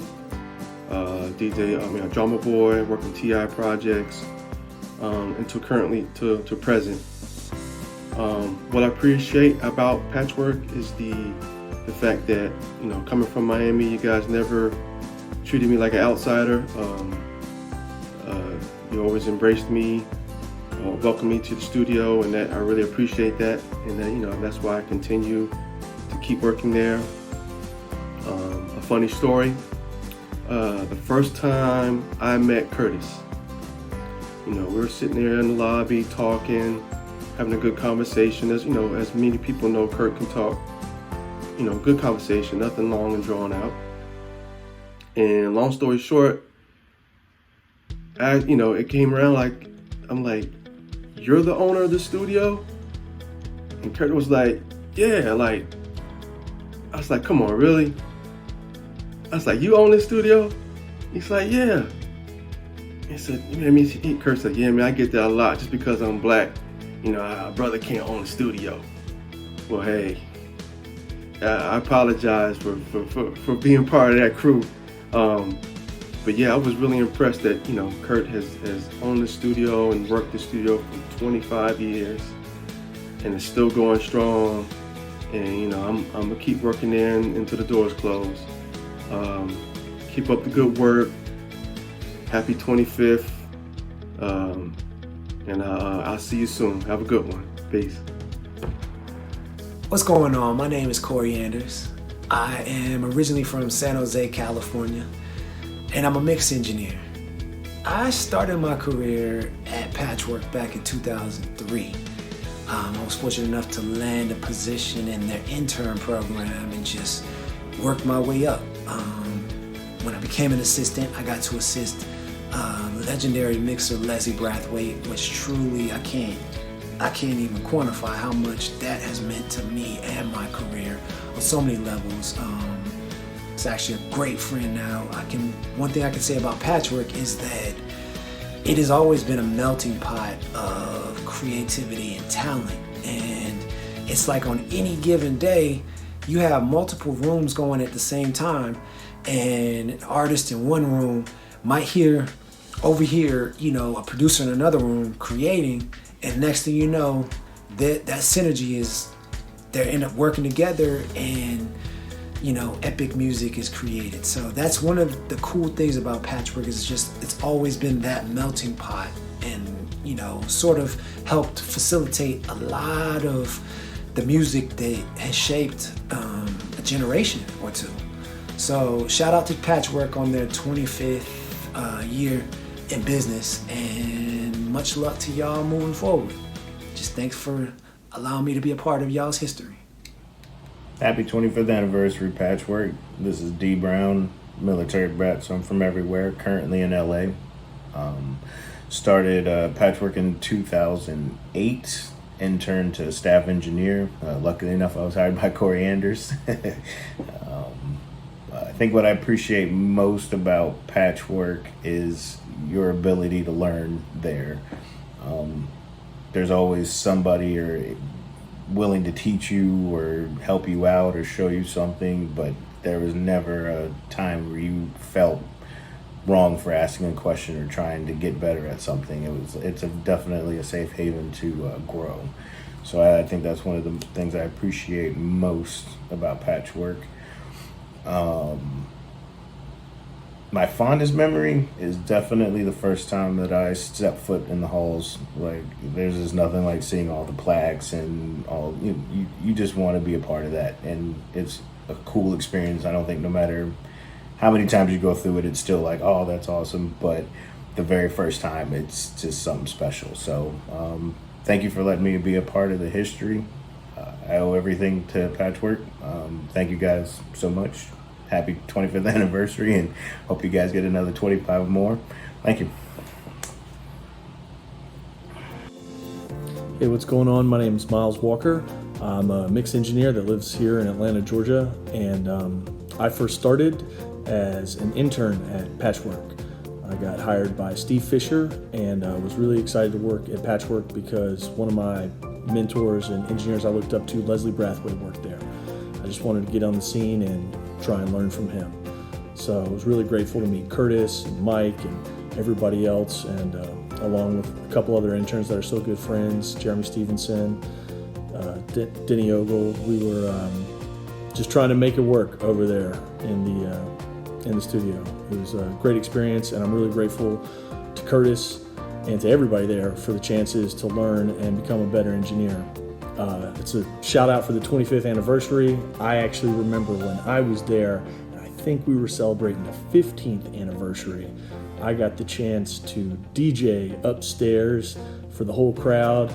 Me, Jay, KG on the microphone, wiling out, shouting out everybody. It was a real great time, and I'm really grateful to Patchwerk Studios for all the opportunities they've given me in my career and get me set up in Atlanta ever since I moved here. Just wanted to be a young engineer in the game. So thank you very much, Curtis. Congrats on your success. Mike, congrats. Shout out to everybody. Hope you all are doing well. What's up? This is Jeremy Stevenson, currently residing in Atlanta, Georgia, from Hinesville, Georgia. I interned at Patchwerk from January 2005 until fall of 2006. The things I guess I kind of like, or the thing that I most appreciate about my time at Patchwerk, was the relationships. A lot of people that I met 15 years ago while I was interning, I'm still friends with to this day. Chris Cornish, me and him have a management company together.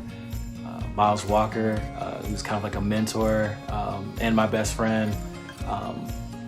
Still to this day, we do business together. Like, he mixes records for my clients, and I don't know, those are two people who have been instrumental in my career to this point. And, even Curtis giving me shot after shot, looking out for me post Patchwerk, always extending like a helping hand, and, just kind of being there for you. I think that's like one of the more important things that I've learned about this industry, is like, it's all relationships. The people that you come up with are gonna be the people who support you, One of the funniest stories, I guess, would be just the nights where we would have to clean up after sessions and, talking with everybody at the end of the night, and, just learning, asking, questions, and, talking about different, things that kind of like actually helped me excel my career as an engineer to that point. Those are probably some of my my best memories. I won't get into it. I don't want to get anyone in trouble because I know Kurt is going to watch this. But some of those things, it was just like, some of the better parts of your career, just kind of like when you're figuring stuff out, sharing your dreams and your hopes and stuff with people and kind of like figuring stuff out, So a lot of those relationships that play such a big part in my career now, a lot of that stuff was started at the end of the night cleaning up. So, if it wasn't for Patchwerk and, instilling that work ethic into me and, those principles of like, paying it forward and, just working really hard and kind of like understanding the opportunity, that's given to you by working in the music industry. If it wasn't for Patchwerk, I wouldn't be where I'm at today. So, thank you. Is this thing on? Yo, what's happening, man? Renegade L. Ray, Southern Eagle Music Group all day. And I'm from Memphis, Tennessee, for those who don't know. And I live here in Atlanta currently. How did I come to Patchwerk? I actually came to Patchwerk by way of one of my homies who hooked me up with an internship under Corey Andrews and Leslie Brockway. So, shout out to those guys. I was an audio engineer intern, currently an artist and a writer, and still an audio engineer to this day. So, shout out to everybody that has helped me along the way. Patchwerk, one of the things I love about Patchwerk is they are a family, no matter what. You get what I'm saying? So even though I have gone on to progress to other things in my life, they have remained a foundation, and they have remained behind me as an artist, because I still take my records to them as an artist to master. And also when I mix records, I send my clients to them for mastering. So shout out Kenny Mix. Shout out to Kurt for all the help. Shout out to Toya for always holding me down, getting me together. You get what I'm saying? Funny story. Do I have a funny story? Should I tell it? Yeah. Okay. One of the reasons I think Mike don't like me, when I was an intern, right? They had this little book, intern manual. Nobody told me about it. I just came on aboard. You get what I'm saying? So I didn't know about tech powered and dirty powered and whatever. So Mike says, hey, can you go and vacuum 9,000? Sure, no problem. I go and get the vacuum, plug it up at the credenza, turn it on, pew, blew the speakers. Damn, I didn't know. He go off on me. Didn't you read the manual? What manual? Nobody gave me the manual, but hey, now I know. I think that's why Mike don't like me, but I still fuck with you to this day, buddy, and I spend my money with y'all no matter what. Yeah, real shit. What's going on, everybody? My name is Nico Solis. I was a intern at Patchwerk. I worked my way up and became an engineer, or assistant and an engineer. I started off in 03, roughly around 03. With two of my roommates, Mike and Howard. Pretty much it was pretty much memorable from the time I got there. So my first session I can remember was Polo the Don with the Runts. From there, from the whole BMF scene coming through, a couple years later through the Boys in the Hood, and eventually meeting Jeezy through that whole scene, and working with we got the chance to do the finish up the Trap or Die mixtape at Patchwerk, and Thug Motivation 101. We did the Boys in the Hood CD there. We mixed it. I mixed it while I was still pretty much interning. And everything, man. Just me, coming up with Justice League, Drummer Boy,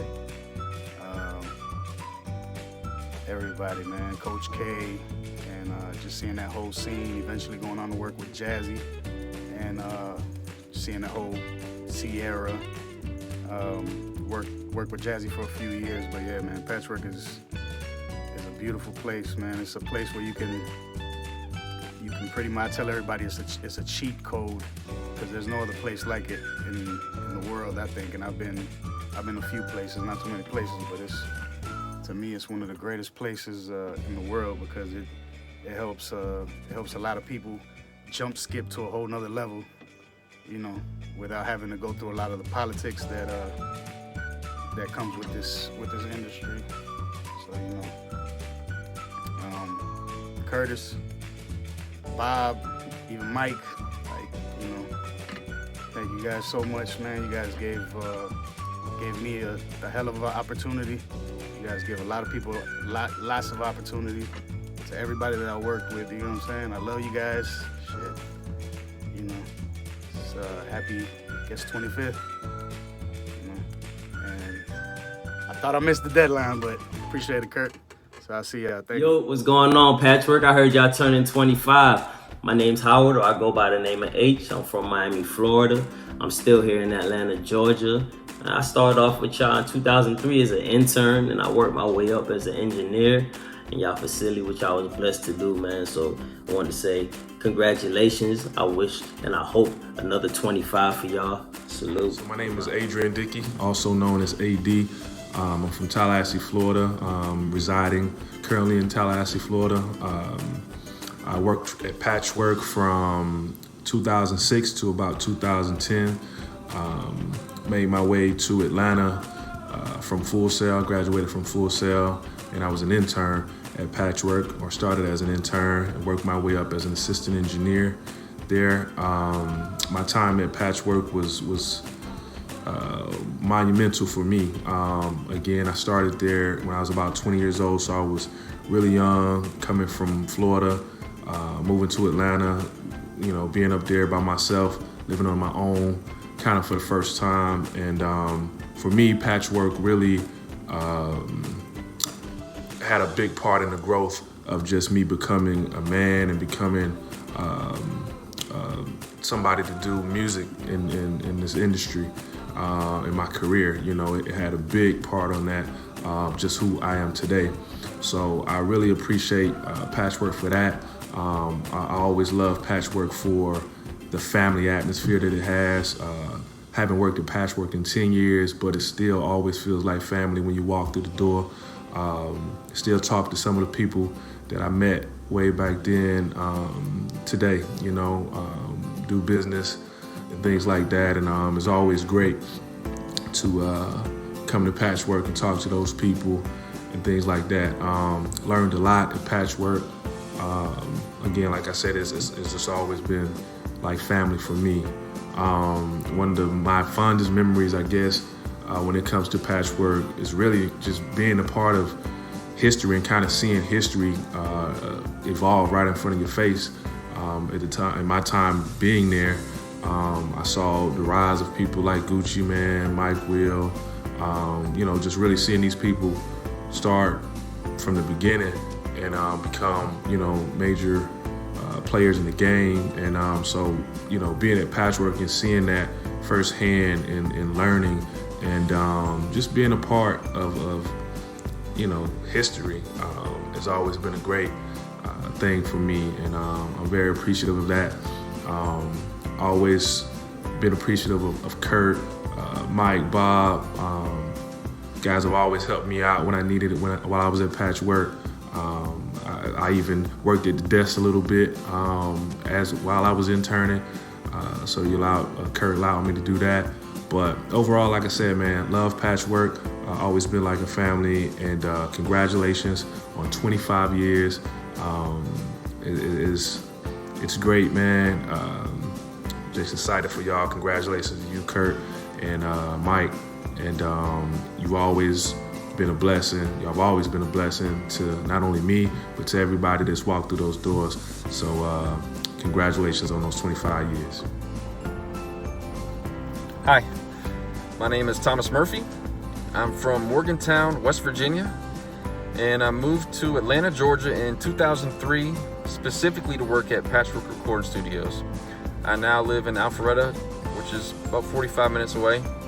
I started as an intern. I did my 10 months free internship, sleeping on the couch, grinding, learning invaluable experiences along the way, and then worked up to tracking engineer. And I also ran Kurt's CD duplication business in the basement. Lots of fond memories. That was my family. I've got so many lifelong friends that I met along the process. This was 2004 when T.I., Jeezy, Lil Wayne, BMF, this was the heyday. So I've got all kinds of stories. I remember, I'll share just a few. I remember a flood occurring one time, and Kurt asked me if I was gonna ruin my brand new Nikes, because I was about to jump in and get the drain unflooded, and get the drain undone. And he said, "Are you sure you want to ruin your brand new shoes?" I said, "Absolutely, let's go. We got to save these reels." So I think I earned some points that day. I remember Jeezy sending me to Chantrell's, which is deep in the hood, and a crackhead jumping on my car, starting washing my windshield with a Brillo pad. I had to give him a couple bucks just to get off and leave me alone. Actually, I still have the order on him. I'll show you a picture later. I saved the form that Jeezy wrote her on. Some of my fondest memories are Twister being in the studio, which is one of my favorite rappers of all time. Steve Fisher let me know, "Hey, I'm gonna take a break. Let me know when Twister comes back in the studio."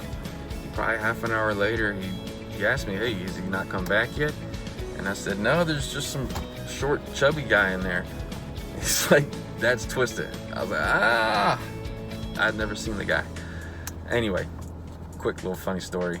I remember Kurt, my first time doing a clean edit was for Sierra's Goodies remix. And I was showing him the different ways I can do it, asking him, "Do you want me to do reverse? Do you want me to do lo-fi? Do you want me to grunge it?" He said, "Just make it sound good. Make it sound good." And I remember that was just so awesome, so perfect. And the fact that he put that trust in me just meant the world to me. You know, just being able to work there was an amazing opportunity. I'll never forget it. Someday I hope to get back to mixing engineering, so you may see me in there again. I remember Mike Wilson taking me to his live shows when he was in a band and letting me do the live sound. And there's a reason he's got that long hair now. He was good.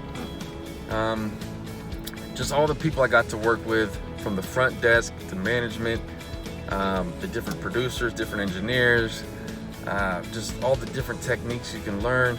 It was just the spot. I miss it so much even to this day, and I try to find the time to get down there every once in a while just to say what's up. Anyway, congratulations on 25 years. I hope there's 25 more to come. I'm out. Hey, what's up? It's your boy Sean Payne. I'm from Michigan, Ypsilanti, Michigan. And I started my career at Patchwerk as an intern. And then I made my way up through the ladder and got my first break dealing with Waka. And then this Queso Engineering helped me with that. Then I ended up working for Gucci for a while. And I was an audio engineer at Patchwerk, from an intern to audio engineer. And it's a good place. I enjoy Patchwerk because they embrace you, they teach you, they help you, and they're just there to help. And it's a good facility, and the sound quality is impeccable. And a fond memory that I have of Patchwerk is I remember it was BET weekend, and a lot of the engineers were out of town. So I was an intern, but I was able to actually make some money because I was the tracking engineer for a lot of sessions. French Montana, everybody that came in, I worked like maybe 17 hours straight. And the fondest memory is when Diddy came in, and he came in with his engineer the first time, and I was an assistant engineer at that session. But then his engineer, Matty, was a little tired or something, so Diddy left, so we didn't know if they was coming back or not, but he ended up coming back. And Matty wasn't there, so I was actually able to record Diddy. But Diddy came in, no shoes on, just ready to go. So I remember that, and that gave me like inspiration, like, yeah, if this man got so much money and he's so willing to still work hard, then I gotta keep going. So shout out to Patchwerk, shout out to Kurt, shout out to the whole community. Let's work. Hello out there. My name is Luther Banks, and I am from Atlanta, currently in Atlanta. And I got to Patchwerk in 2010. I'm still here. I'm one of the mix and recording engineers and loving every minute of it. And one of the main things about Patchwerk that I really enjoy And what actually drew me to the place was the professionalism, was how things are handled here, and top down. So from management all the way to the engineers, all the way down to the interns, and just keeping the building clean so that every client has the same experience and wants to come back and wants to work with you. And it's more than just tricks and smoke and mirrors. It just is what it is, right?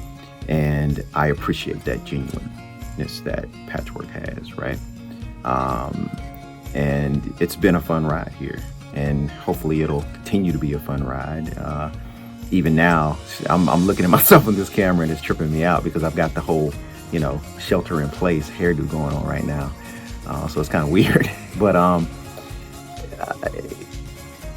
I've had a lot of great sessions here and a lot of fun sessions here. And honestly, like, one of the weirdest, funniest, craziest things that's ever happened was me actually assisting on a session.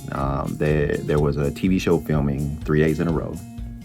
And I'm, in those situations, you're kind of out of the way, but in communication with everybody that's on set so that you can get things done just in case they need something from you.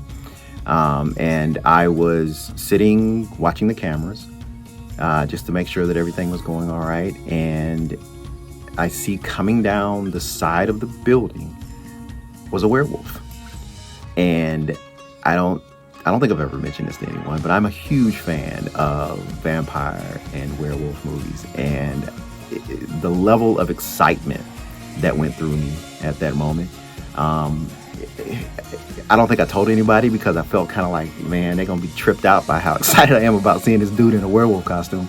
But that was, it tripped me out. I had to call my wife and tell her what was going on. And I couldn't videotape it or anything like that. I didn't want to take any photos with the werewolf or anything because, it was a TV show. You can't really reveal all that information. So, but that was, hands down. You know what I mean? So, Luther Banks, signing off from Patchwerk. It's my home, bro. It's my home. Yeah. What's up, guys? Alvern Emmanuel. I also go by Vern. I'm originally from St. Thomas, U.S. Virgin Islands, but I currently reside in Atlanta, Georgia. I've been at Patchwerk for 10 years now, and I'm loving every single year of it. I hope there's many more to come. One of the things that I really appreciate about Patchwerk is the legacy that I was able to be a part of. You can't really ask for more. 25 years is a lot, so, did something, right? One of my fondest moments actually of being at Patchwerk was actually working with some of my hometown heroes, Rock City. So if I wasn't working at Patchwerk, that opportunity probably would have never come across to me. So I'm very grateful for that.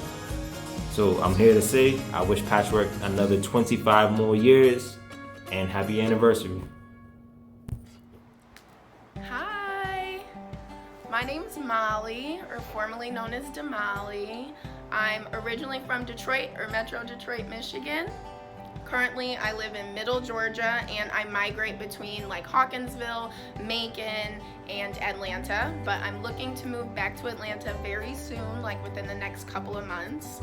I worked back in Patchwerk in 2012 as an administrative assistant. So I worked up under Curtis with doing like invoices, and Kenny, the mastering engineer, helped a lot with making sure clients had their paperwork together, their ISRC codes, UPC codes, stuff like that. And I made a little cheat sheet to remember the questions. Okay, so that's when I worked, that's what I did. So what I appreciate most about Patchwerk is the looks, because I stayed in the office a lot, so I didn't really get to interact with a lot of our clients or artists too often. But when I did, they would, come into the office and they would just be so happy with their finished products of their music. I enjoyed seeing people who would come there and be like, this is my first time at a studio, or even the vets who've been to the studio multiple times. But I just loved people seeing how happy they were once their work was done, and it was done professionally and it was done correctly via Patchwerk and our engineers and just all the services that we offered. That was great. A funny story would be, it's funny now. At the moment I didn't think it was funny, but when I was training, a client called and was asking me all these questions about our services, like, well, what comes with that? Well, how much do I get? Well, this and that, and just a bunch of questions. And I was like, And come to find out, Curtis had his friend call up there, and basically we did a mock, like, phone conversation trial. And I was so nervous, and I kind of, like, flopped. But it was cool because then I found out, you know, Kurt told me, he was like, no, that was my friend that I had called. And I was just like, whoa, thank goodness, because I was like, I don't know why I was so nervous to be on the phone with people. I don't know. So now it's funny. Looking back on it, it was funny, but I was really like, but yeah, I mean, Patchwerk is so amazing. Everybody who works there is such loving, genuine, creative, and business-oriented beings. I miss it there so much. So let me know if you want me to come back once I move to Atlanta. All right, bye. Mic check, 1, 2. This is Mr. Soul broadcasting live from Cleveland, Ohio, which is also where I am born and raised. However, in November '96, I moved to Atlanta. And when I moved to Atlanta, I brought with me a list of recording studios that I had researched from music liner notes. And so after going through the yellow pages, finding these studios and doing some cold calling, around spring of '97 is when Patchwerk gave me the opportunity to come on in, and it was BJ Kerr who introduced me to the studio. At the time, he was the president of the record label that Patchwerk had, which was the home of Razzcazz, Mean Green, and Voodoo. So some of my first responsibilities in working with the studio was doing advertising, marketing, and promotional design pieces for those artists, as well as for the studio.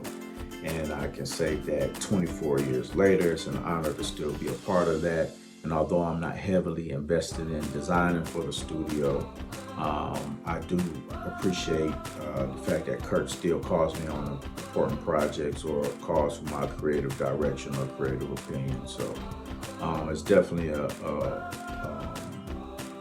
business relationship that transcended to something much more. And so it's always an honor to speak to those types of relationships.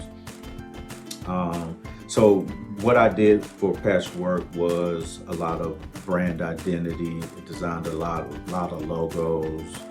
I don't want to name them because I don't remember them all, but quite a few logos, the studio brochures, a couple of renditions of the website, some merchandise, and whatever creative services that Kurt needed, I made it a point to, shine my bright light on.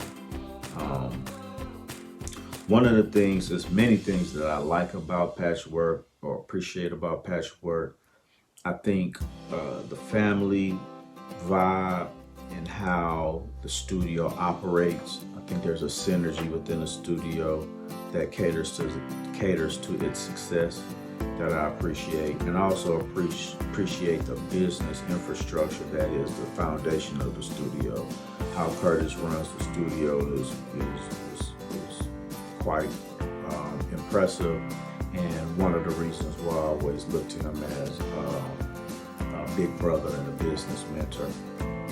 And as in terms of learning some of the do's and don'ts in business.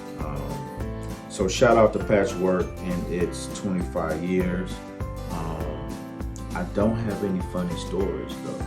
I do have fond memories of coming to the studio and smelling like grape downlators all the time, because Gucci was either in the studio or he had recorded the previous night, and there wasn't enough incense or whatever fragrance to mask that scent.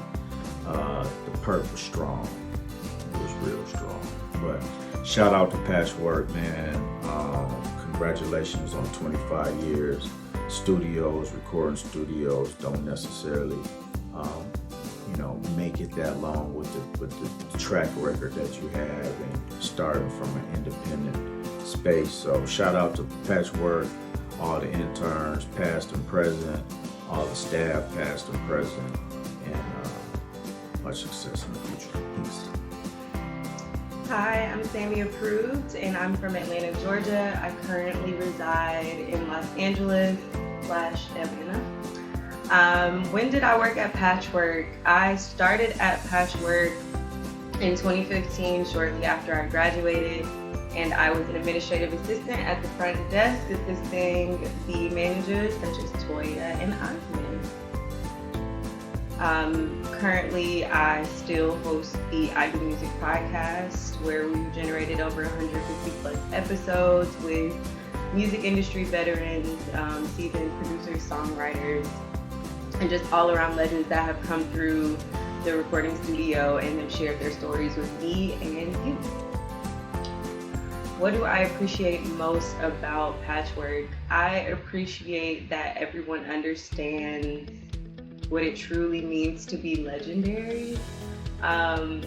Everybody that's in there and that's worked out of that studio has gone on to do really amazing, great things, and it's always just a pleasure to be around people who want to do more than just be and to just exist.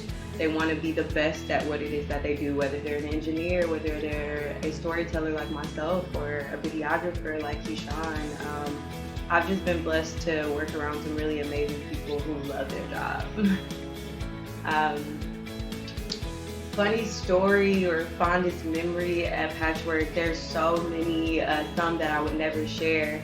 But one in particular was the time that me, Toya, a few of the engineers, Bern, I'm trying to remember who else was there.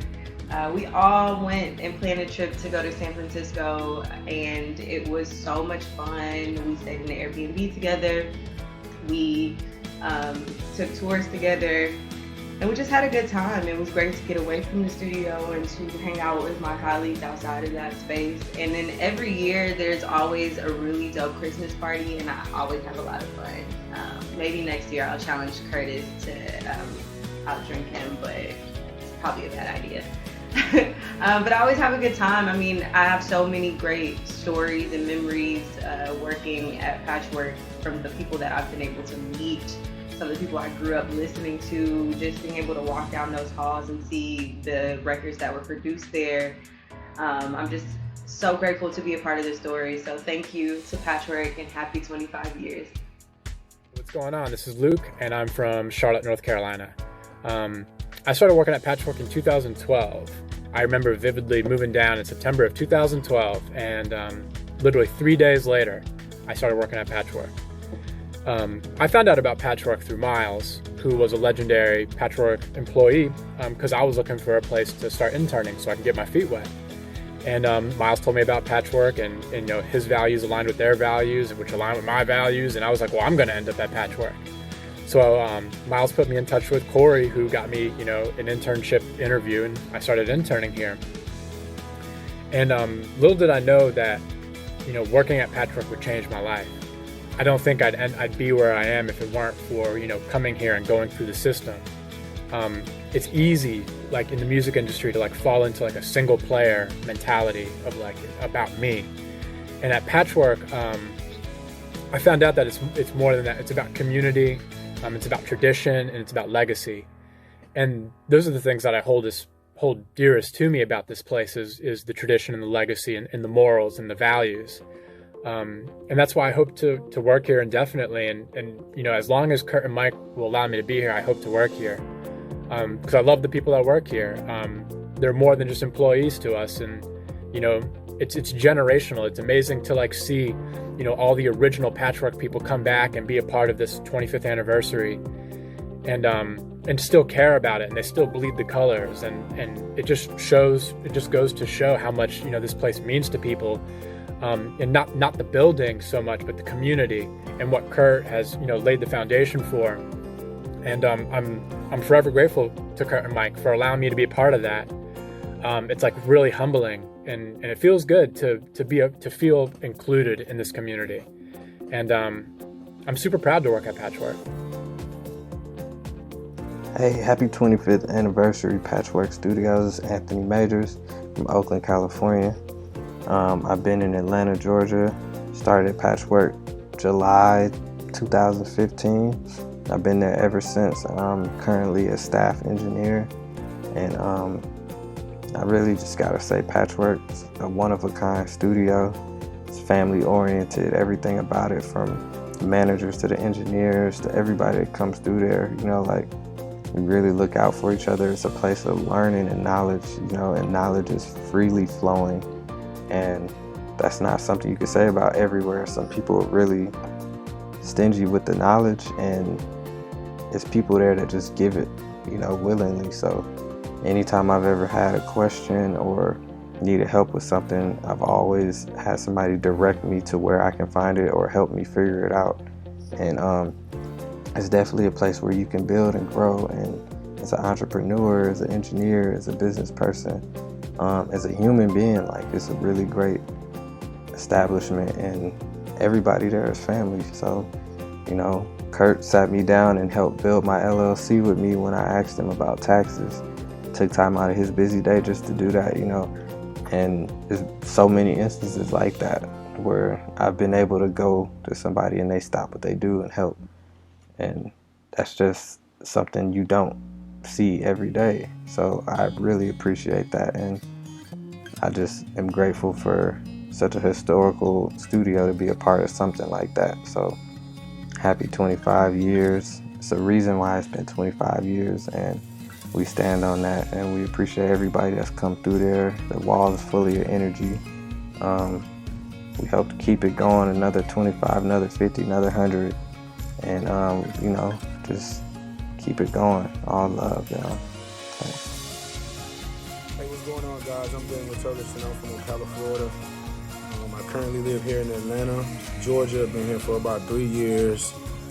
I started working at Patchwerk back in 2016 when I was hired as an intern. And I worked my way up to become a recording engineer there at the studio. One of the things I appreciate most about Patchwerk is just being able to learn from everyone, from the staff members to the engineers, from, you know, Kurt and Mike or Toya in the office.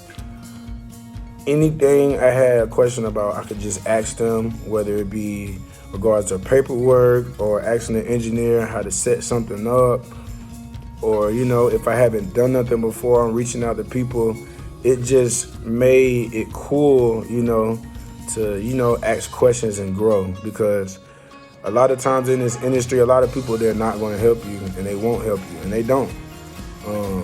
But being at Patchwerk kind of showed me to help the next person, and I think that's very important, because that'll go a long way. One of the fondest memories I have about Patchwerk would probably have to be the Christmas party at the cabin. That was probably one of the funnest Christmas parties I've ever been to.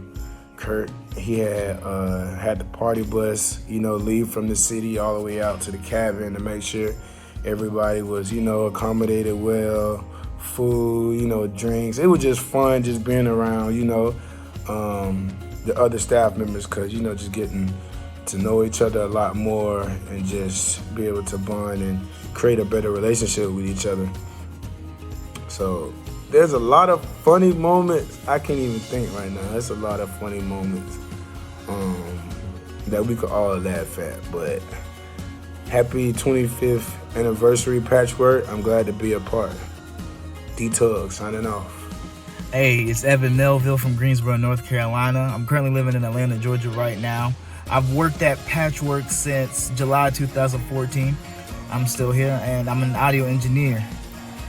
One of the things that I appreciated most about Patchwerk is the family. You know, my fondest memories have been our team building exercises, our group activities, the Christmas parties, and when I get to see, you know, old Patchwerk employees, and, you know, we all get to let loose a little bit and whatnot. I'm so happy to be a part of this company's legacy. I've learned so much. I've met so many dope people, you know. Happy 25 years, Patchwerk, and here's to 25 years more. I appreciate y'all. Thank you. What up, though? My name is Mac. I'm from Flint, Michigan. I currently live in Noonan, Georgia. I've been at Patchwerk since March of 2017. I'm currently there now as an engineer. The one thing I do love about what we do and about Patchwerk is the fact that all of us engineers, we share information. So no one ever just holds info. We all give it to each other because you're only going to be as strong as your weakest link. So that's how we strive, and that's what makes us great. And my funniest memory is how Kurt continues to try to bet me to think that Michigan State is going to beat Michigan. It's hilarious, but I'm going to keep taking his money because I appreciate your contribution to all this cool stuff that you see in the background. So happy anniversary, go blue. Peace and love, family. My name is Joshua Janias. I'm from Montgomery, Alabama, and I'm currently a tracking engineer at Patchwerk Recording Studios. One of the things I appreciate the most about Patchwerk is the camaraderie, it's the opportunity it provides us. We work with amazing clients every day. The creativity is always flowing, and there's always a vibe in those walls, so you gotta appreciate that about Patchwerk. My most funnest memory about Patchwerk, I was 12 years old when I got my first studio tour there. And the engineers there was telling me, hey, if you want to do this professionally, you got to be formally trained. They threw out the word Full Sail University to me, stuck like glue. Since then, all day, every day has been Full Sail. Full Sail is what drove me to go into the military so I can get all these pretty plaques and rewards. And when I got out of the military, went directly to Full Sail, graduated from Full Sail, moved to Atlanta the next day. A week later, got an interview with Patchwerk, and the rest is history. So, Patchwerk, happy 25th, and here's to 25 more. What's good, y'all? It's Glenn Thomas. I'm from Las Vegas, Nevada.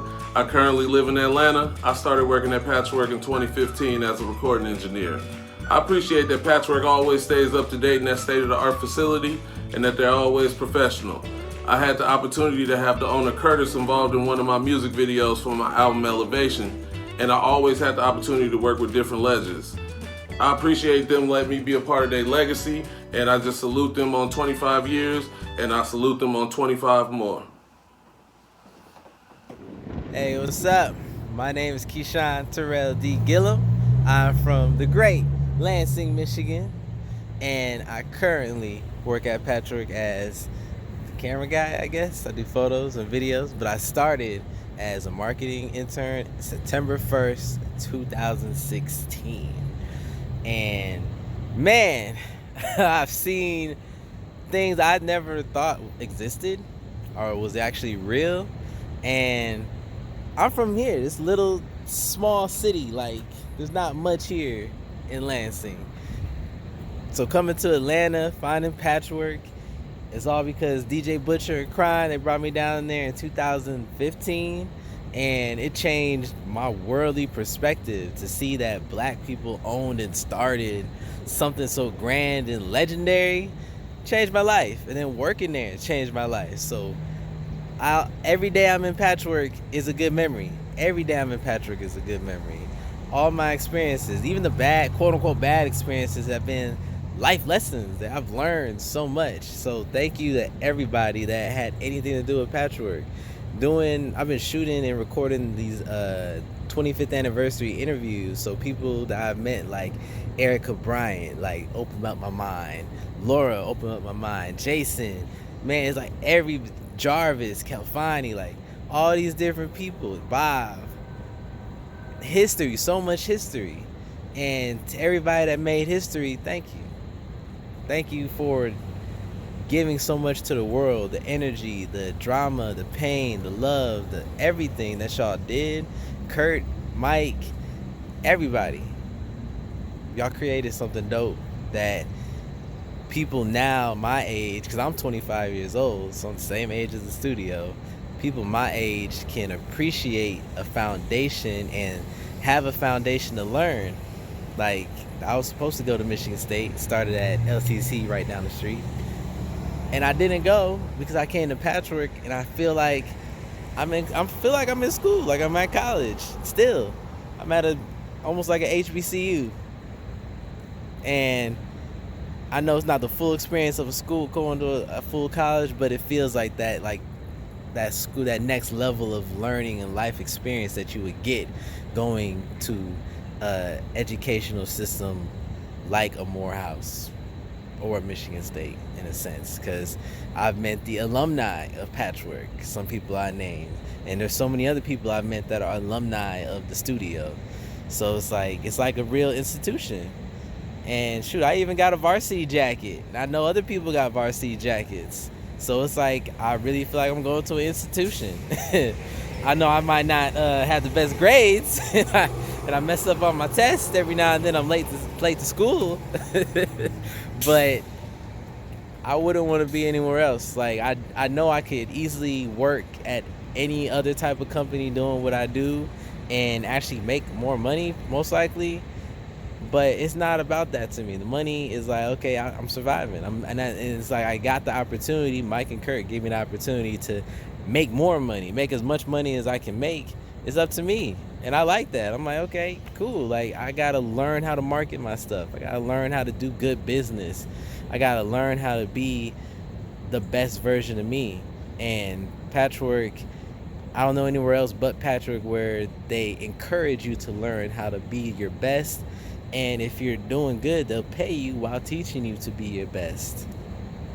I don't know anywhere else where that type of thing exists. And I'm in love with the place. I love the energy, the history, the bonds that through time that I've learned about and seen and heard in the stories. I'm Patchwerk for life. My life is literally Patchwerk. I think about it and do it every day. And there's literally nothing else, nowhere else in the world other than this great place in Lansing, Michigan that I would rather be. Like, if I'm not here in my hometown, I'm at Patchwerk. I'm Patchwerk for life. I love it. Thank you, Kurt. Thank you, Mike. Thank you, Bob, BJ, Jason. I could go on through a list of people that I've been told helped create all this. Freaking Razkaz, Mean Green. Like, I've been told so many people. And I hope I speak to all of you one day. I really hope I can sit down with everyone and just get your slice of the story and what you did, because it's dope. It's dope. Patchwerk is the definition of gangster to me, because how you come to a city that you've never been in and take over and become the most legendary place in the world. That's gangster. Peace. Hope everyone is doing well out there. My name is Jonathan Bullock, originally from the Windy City, Chicago, Illinois, but currently residing in Douglasville, Georgia. I've held a few positions at Patchwerk Studios, starting in 2010 as an engineering intern, then a project coordinator, and currently administrative assistant. I'm not quite sure if Curtis even knows this story, but I was introduced to Patchwerk through Bob Whitfield. I had been in Atlanta for like 6 months.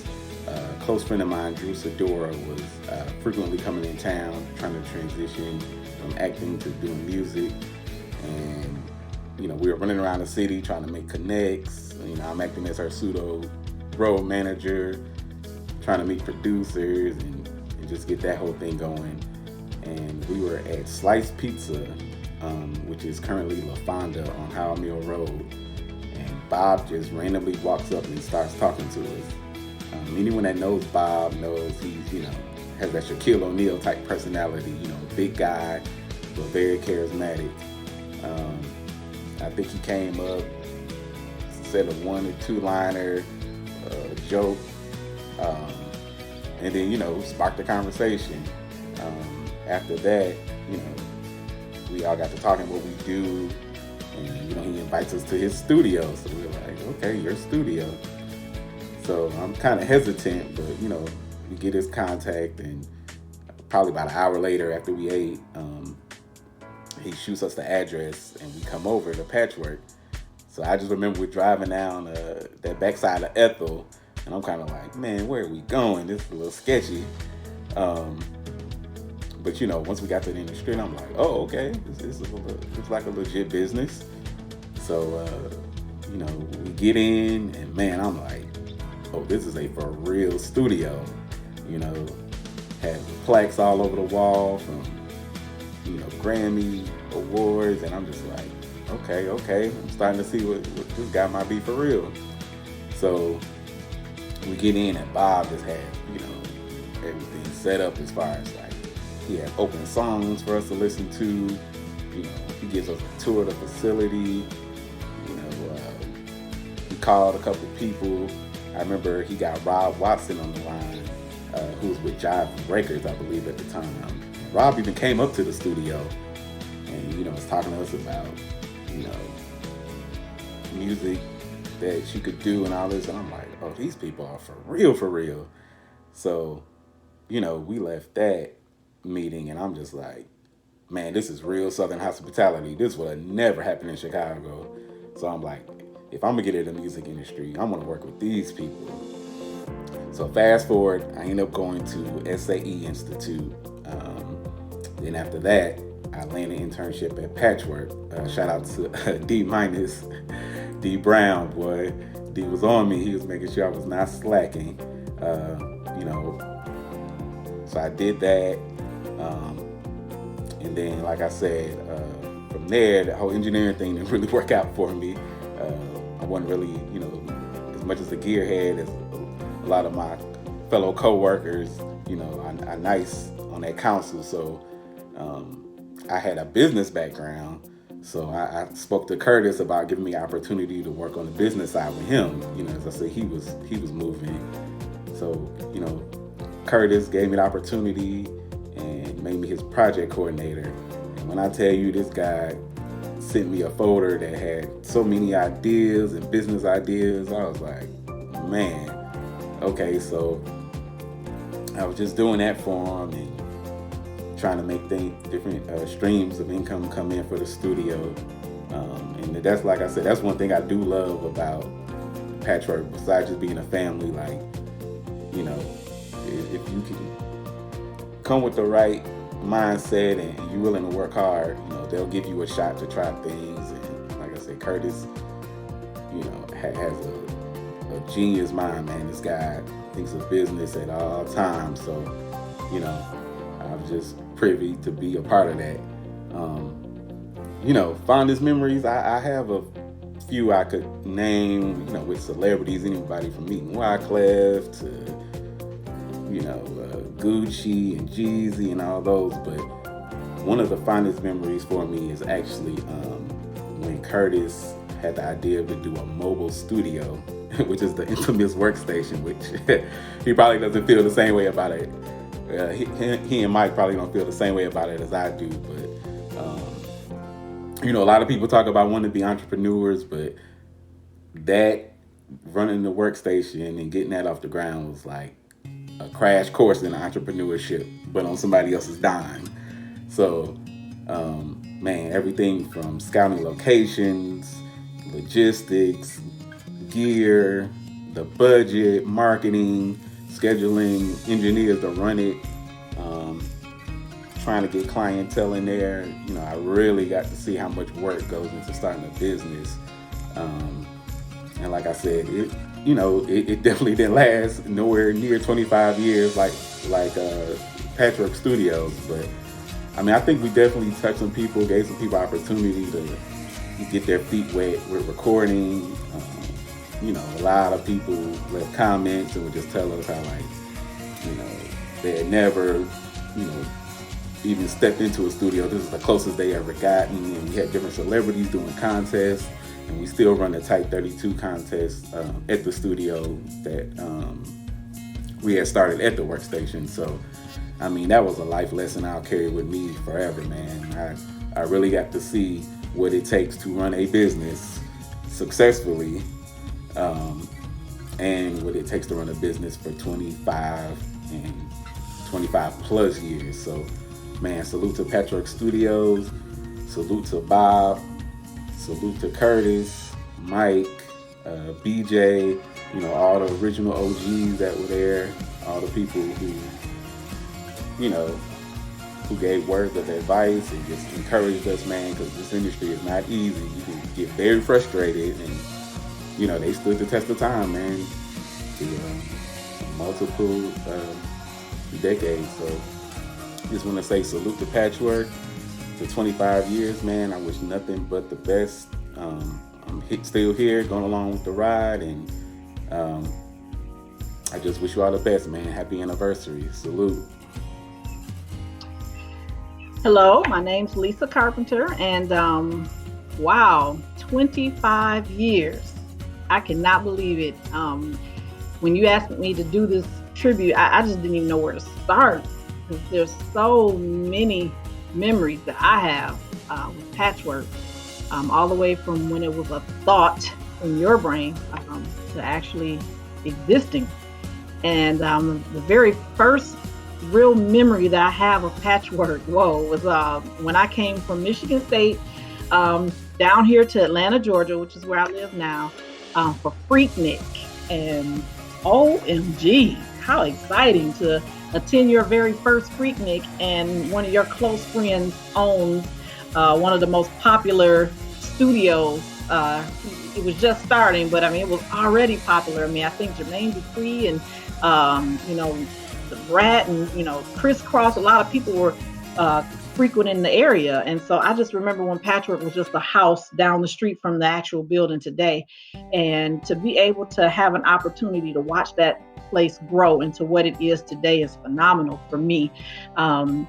From Freaknik to attending all the different events that you had. I mean, I've gone to outside parties, I've gone to studio parties, and then what about the celebrity listening parties? Like, that was wonderful. Just being able to have a VIP invitation to sit in a studio listening party, hosting my own events at Patchwerk. I think I did a birthday party for my daughter that, it was top of the line. Patchwerk has just offered so many opportunities. But I just have so many memories. Like I say, being able to call Patchwerk at 2 and 3 in the morning when I was in my 20s and 30s and say, hey, I've been hanging out with my friends, probably going to the club or somewhere, and a couple of my friends were into music or poetry, and so they want to get in the studio. 2 and 3 in the morning after you partied and had a good time, you want to get in the studio. So I'm like, I got the perfect place. Let me make a call. And just being able to make that call and knowing that I can actually go in. I don't think I ever called Curtis or Toya or anybody, no matter what time of the day it was, 1 in the afternoon, 1 in the morning, and after, just, can I just pop up with my people? I don't think not one time did they tell me no. They always said yes. So I'm just grateful and excited about that. Just being able to share this company with so many people. I have a lot of friends in the music business, some aspiring to be musicians, some who are old schoolers, but I've always been able to take those people to Patchwerk and go on a tour. They always got the VIP treatment. So I'm just thankful for that, because I love to help and I love to share, and Patchwerk gave me an opportunity to do that. It gave me a chance to change lives. There are people who are still doing music today as a result of taking that tour at Patchwerk years ago. So I'm just glad that I was able to be a part of that. And then the things also that I remember is that Patchwerk has taught me a lot about technology and has always stayed abreast of the trends. Curtis, if you really know Curtis, he's always like 10 years ahead of everybody else with his old soul. And so I remember learning about PayPal. He started having these events and we used to just show up and pay. Then he's like, no, you got to go online and you got to pay on PayPal. Everybody's like, what? What's PayPal? How do you do it? So it would take us forever to get our tickets confirmed because we didn't know how to use PayPal. Then we started using Eventbrite. We hadn't heard of Eventbrite. And so Curtis was booking all his parties on Eventbrite. So in order for us to attend, we had to go on Eventbrite, and he would insist that we do it. And then we were used to getting invitations either when we would come up there or in the mail. And then all of a sudden we're getting these e-bites. We had never heard of e-bites, but of course Curtis had. So we had to learn how to use e-bites, and now the paperless posts. And so, I've enjoyed just being in the environment just to keep abreast of technology and the trends, because believe me, they do. But I think the memory that stands out for me the absolute most for Patchwerk, because I am such a fan of music, all types of music, but I absolutely love hip hop, and I think it's because of the beat, because I love beats. And so my fondest memories are being able to go into the studio and turn the speakers, those big speakers in the big Studio 9000, turn those speakers all the way up and just hear that bass just vibrate my chest and just everywhere. Just, I don't know where else I would have had an opportunity to do something like that.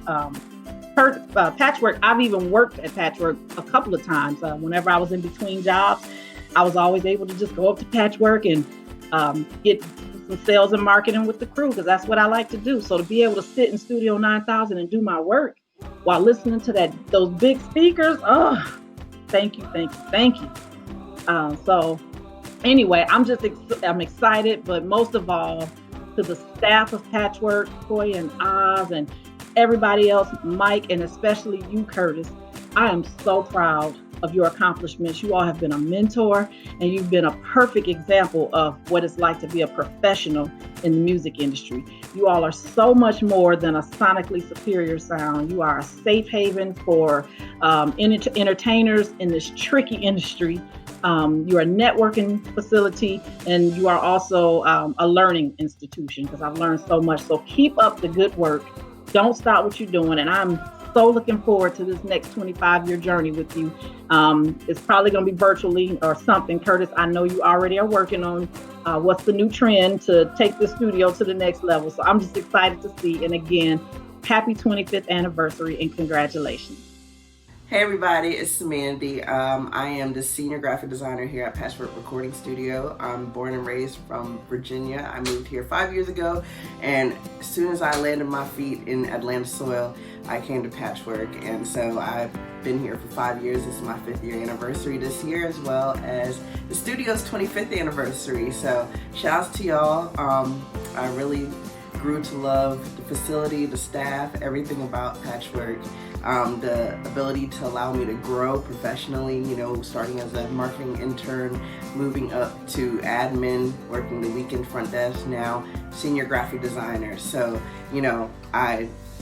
I'm grateful. Also, my favorite memory here was I was pregnant, and I want to be a little honest. I had 2 pregnancies. One, I lost my child. But the staff was completely supportive. I actually lost the child when I was on the clock, and Oz, and he made sure I was good, that I could go to the hospital, which, why wouldn't he? But you know what I mean? Like, it was just smooth. If I was working for some big corporate company, they're probably like, finish this stack of paperwork before you can leave. I don't know.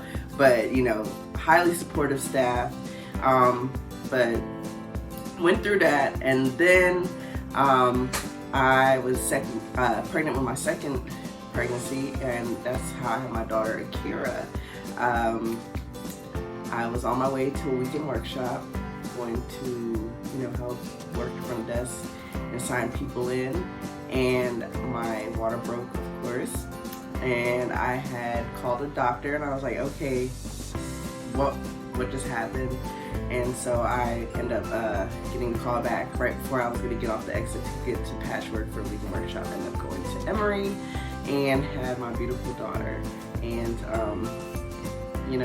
I came to work maybe a couple weeks after, but the whole staff was extremely supportive during that whole process. And that's one thing I truly love about Patchwerk is the teamwork, the camaraderie, the human side of everything. So happy 25th anniversary to y'all. Thank you, and for building many people up into successful business people. And yeah. Happy 25th anniversary, Patchwerk. It's Anthony Jones here, aka Do, or DJ Do, what everybody call me. I was born in Camp Pendleton, California. Lived in Wilmington, North Carolina my whole life. Grew up there. I started interning at Patchwerk 2016. Became a staff engineer 2017, and I'm still a tracking engineer there now. I live in Austell, which is right outside Atlanta.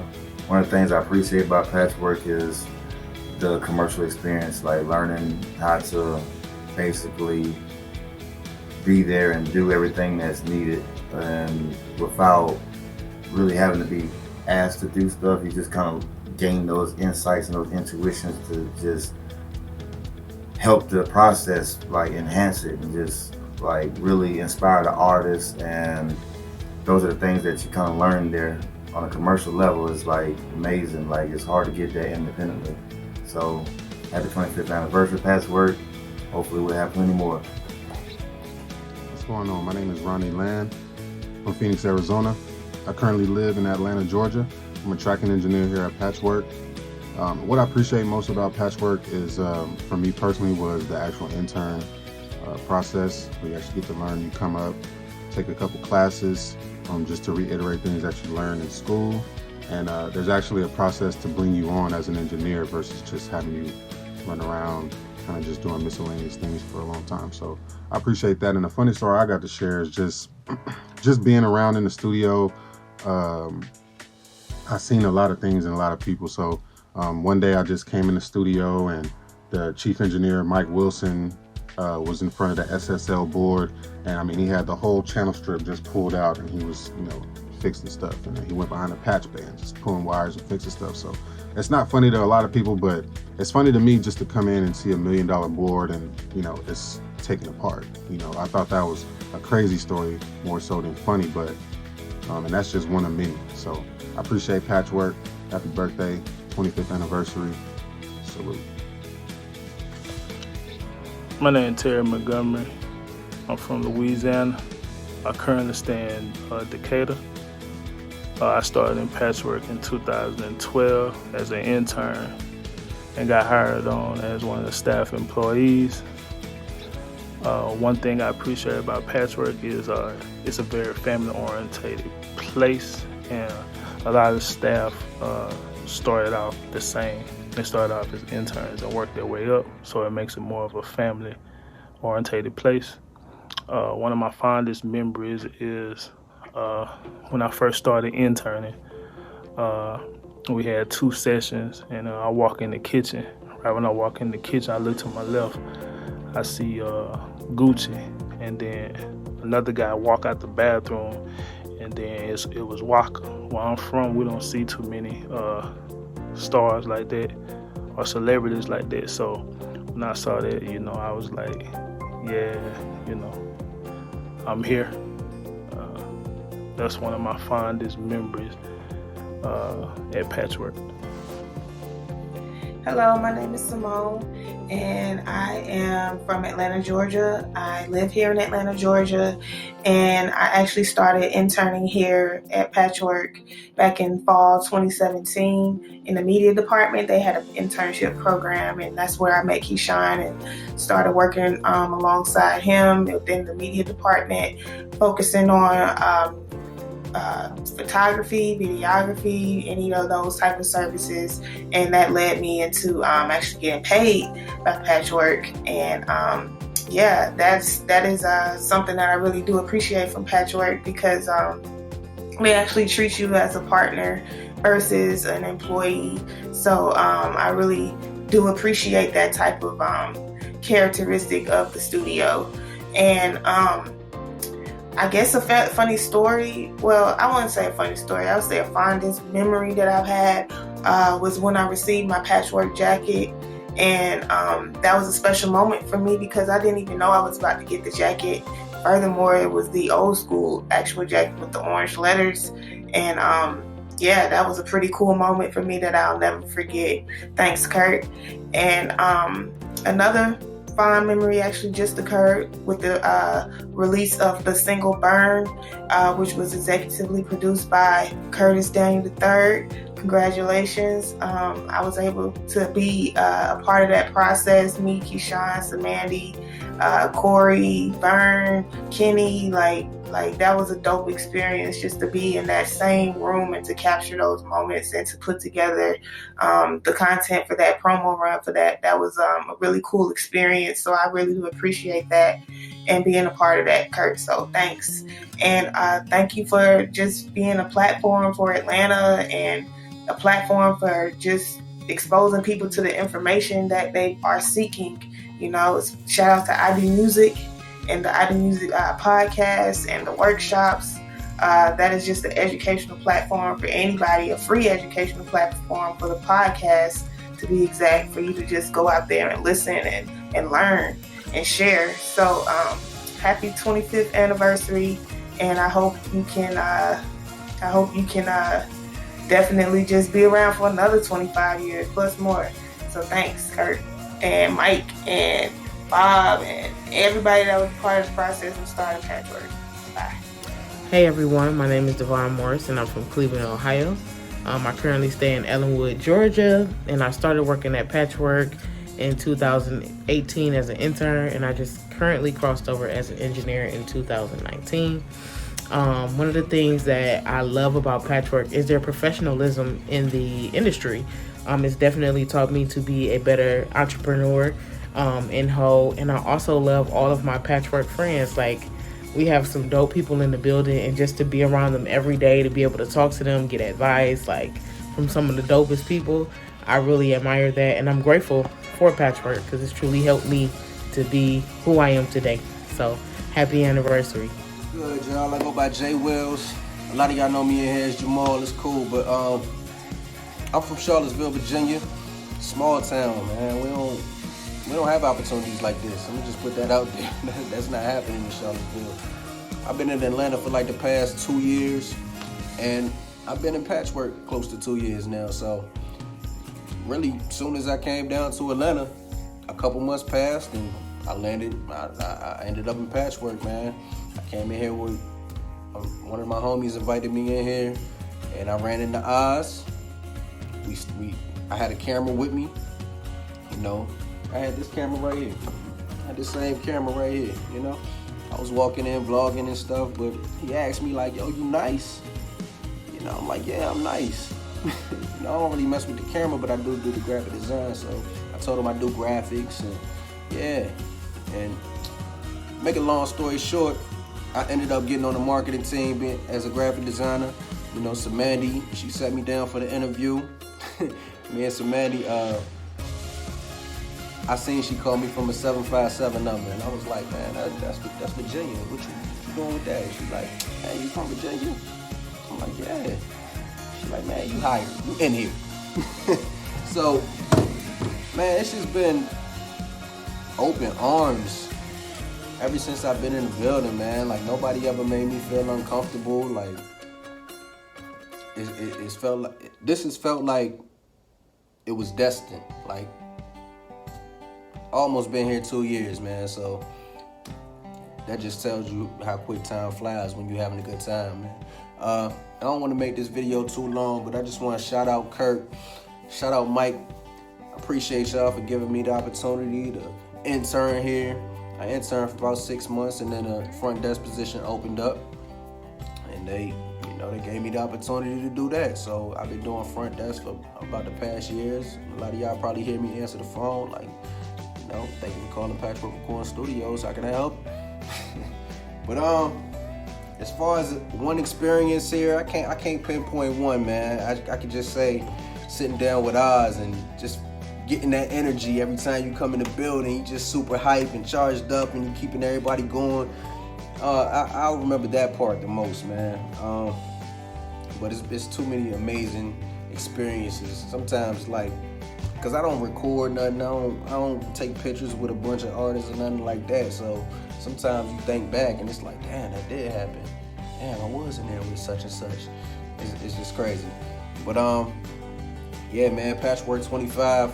Salute to every engineer in here. Every engineer that ever came in the building. Every record that came out of here, man. I look around at the plaques and I'm just like, wow. Yeah, I'm just grateful and honored to be a part of this history, man, and I hope we can go another 25. There's no hope to it, man. We are going another 25, man. Patchwerk, salute to everybody, man. It's love. Wills, I'm out.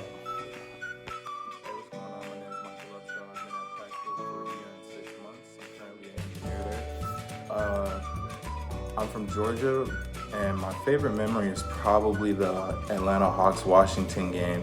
That was my first NBA game, provided by Mike Wilson and Curtis Daniels, the owners of Patchwerk Studios. So shout out to them, because I don't know when I would have gone.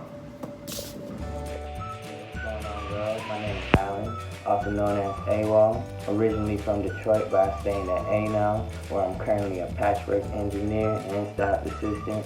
You know, just trying to make it big in the world. I just want to say big ups to Kurt and Mike and the whole gang on 25 years. That's a big deal, especially in the business they in. I just want to say with Patchwerk, I feel like the biggest thing with them is the opportunity that comes in and out the doors.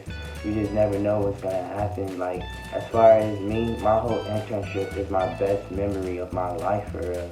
Because it never felt like an internship. Like, KRS-One bought me Papados just out of the blue. I didn't see Beethoven make beats right in front of me within 5-10 minutes.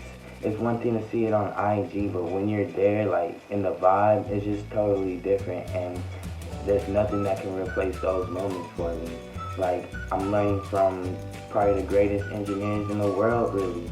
You know what I'm saying? Like, Grammy nominated, plaques, all of that, you know what I'm saying? I'm learning from them directly, asking them questions, like, the opportunity to do that, the opportunity to go into bigger rooms, into 9000, to 1019, into 995, and learn the room, do podcasts, record, you know, like, the opportunity is endless for me to learn, and that's why I love Patchwerk, man. I love being in them building. Salute to y'all, man.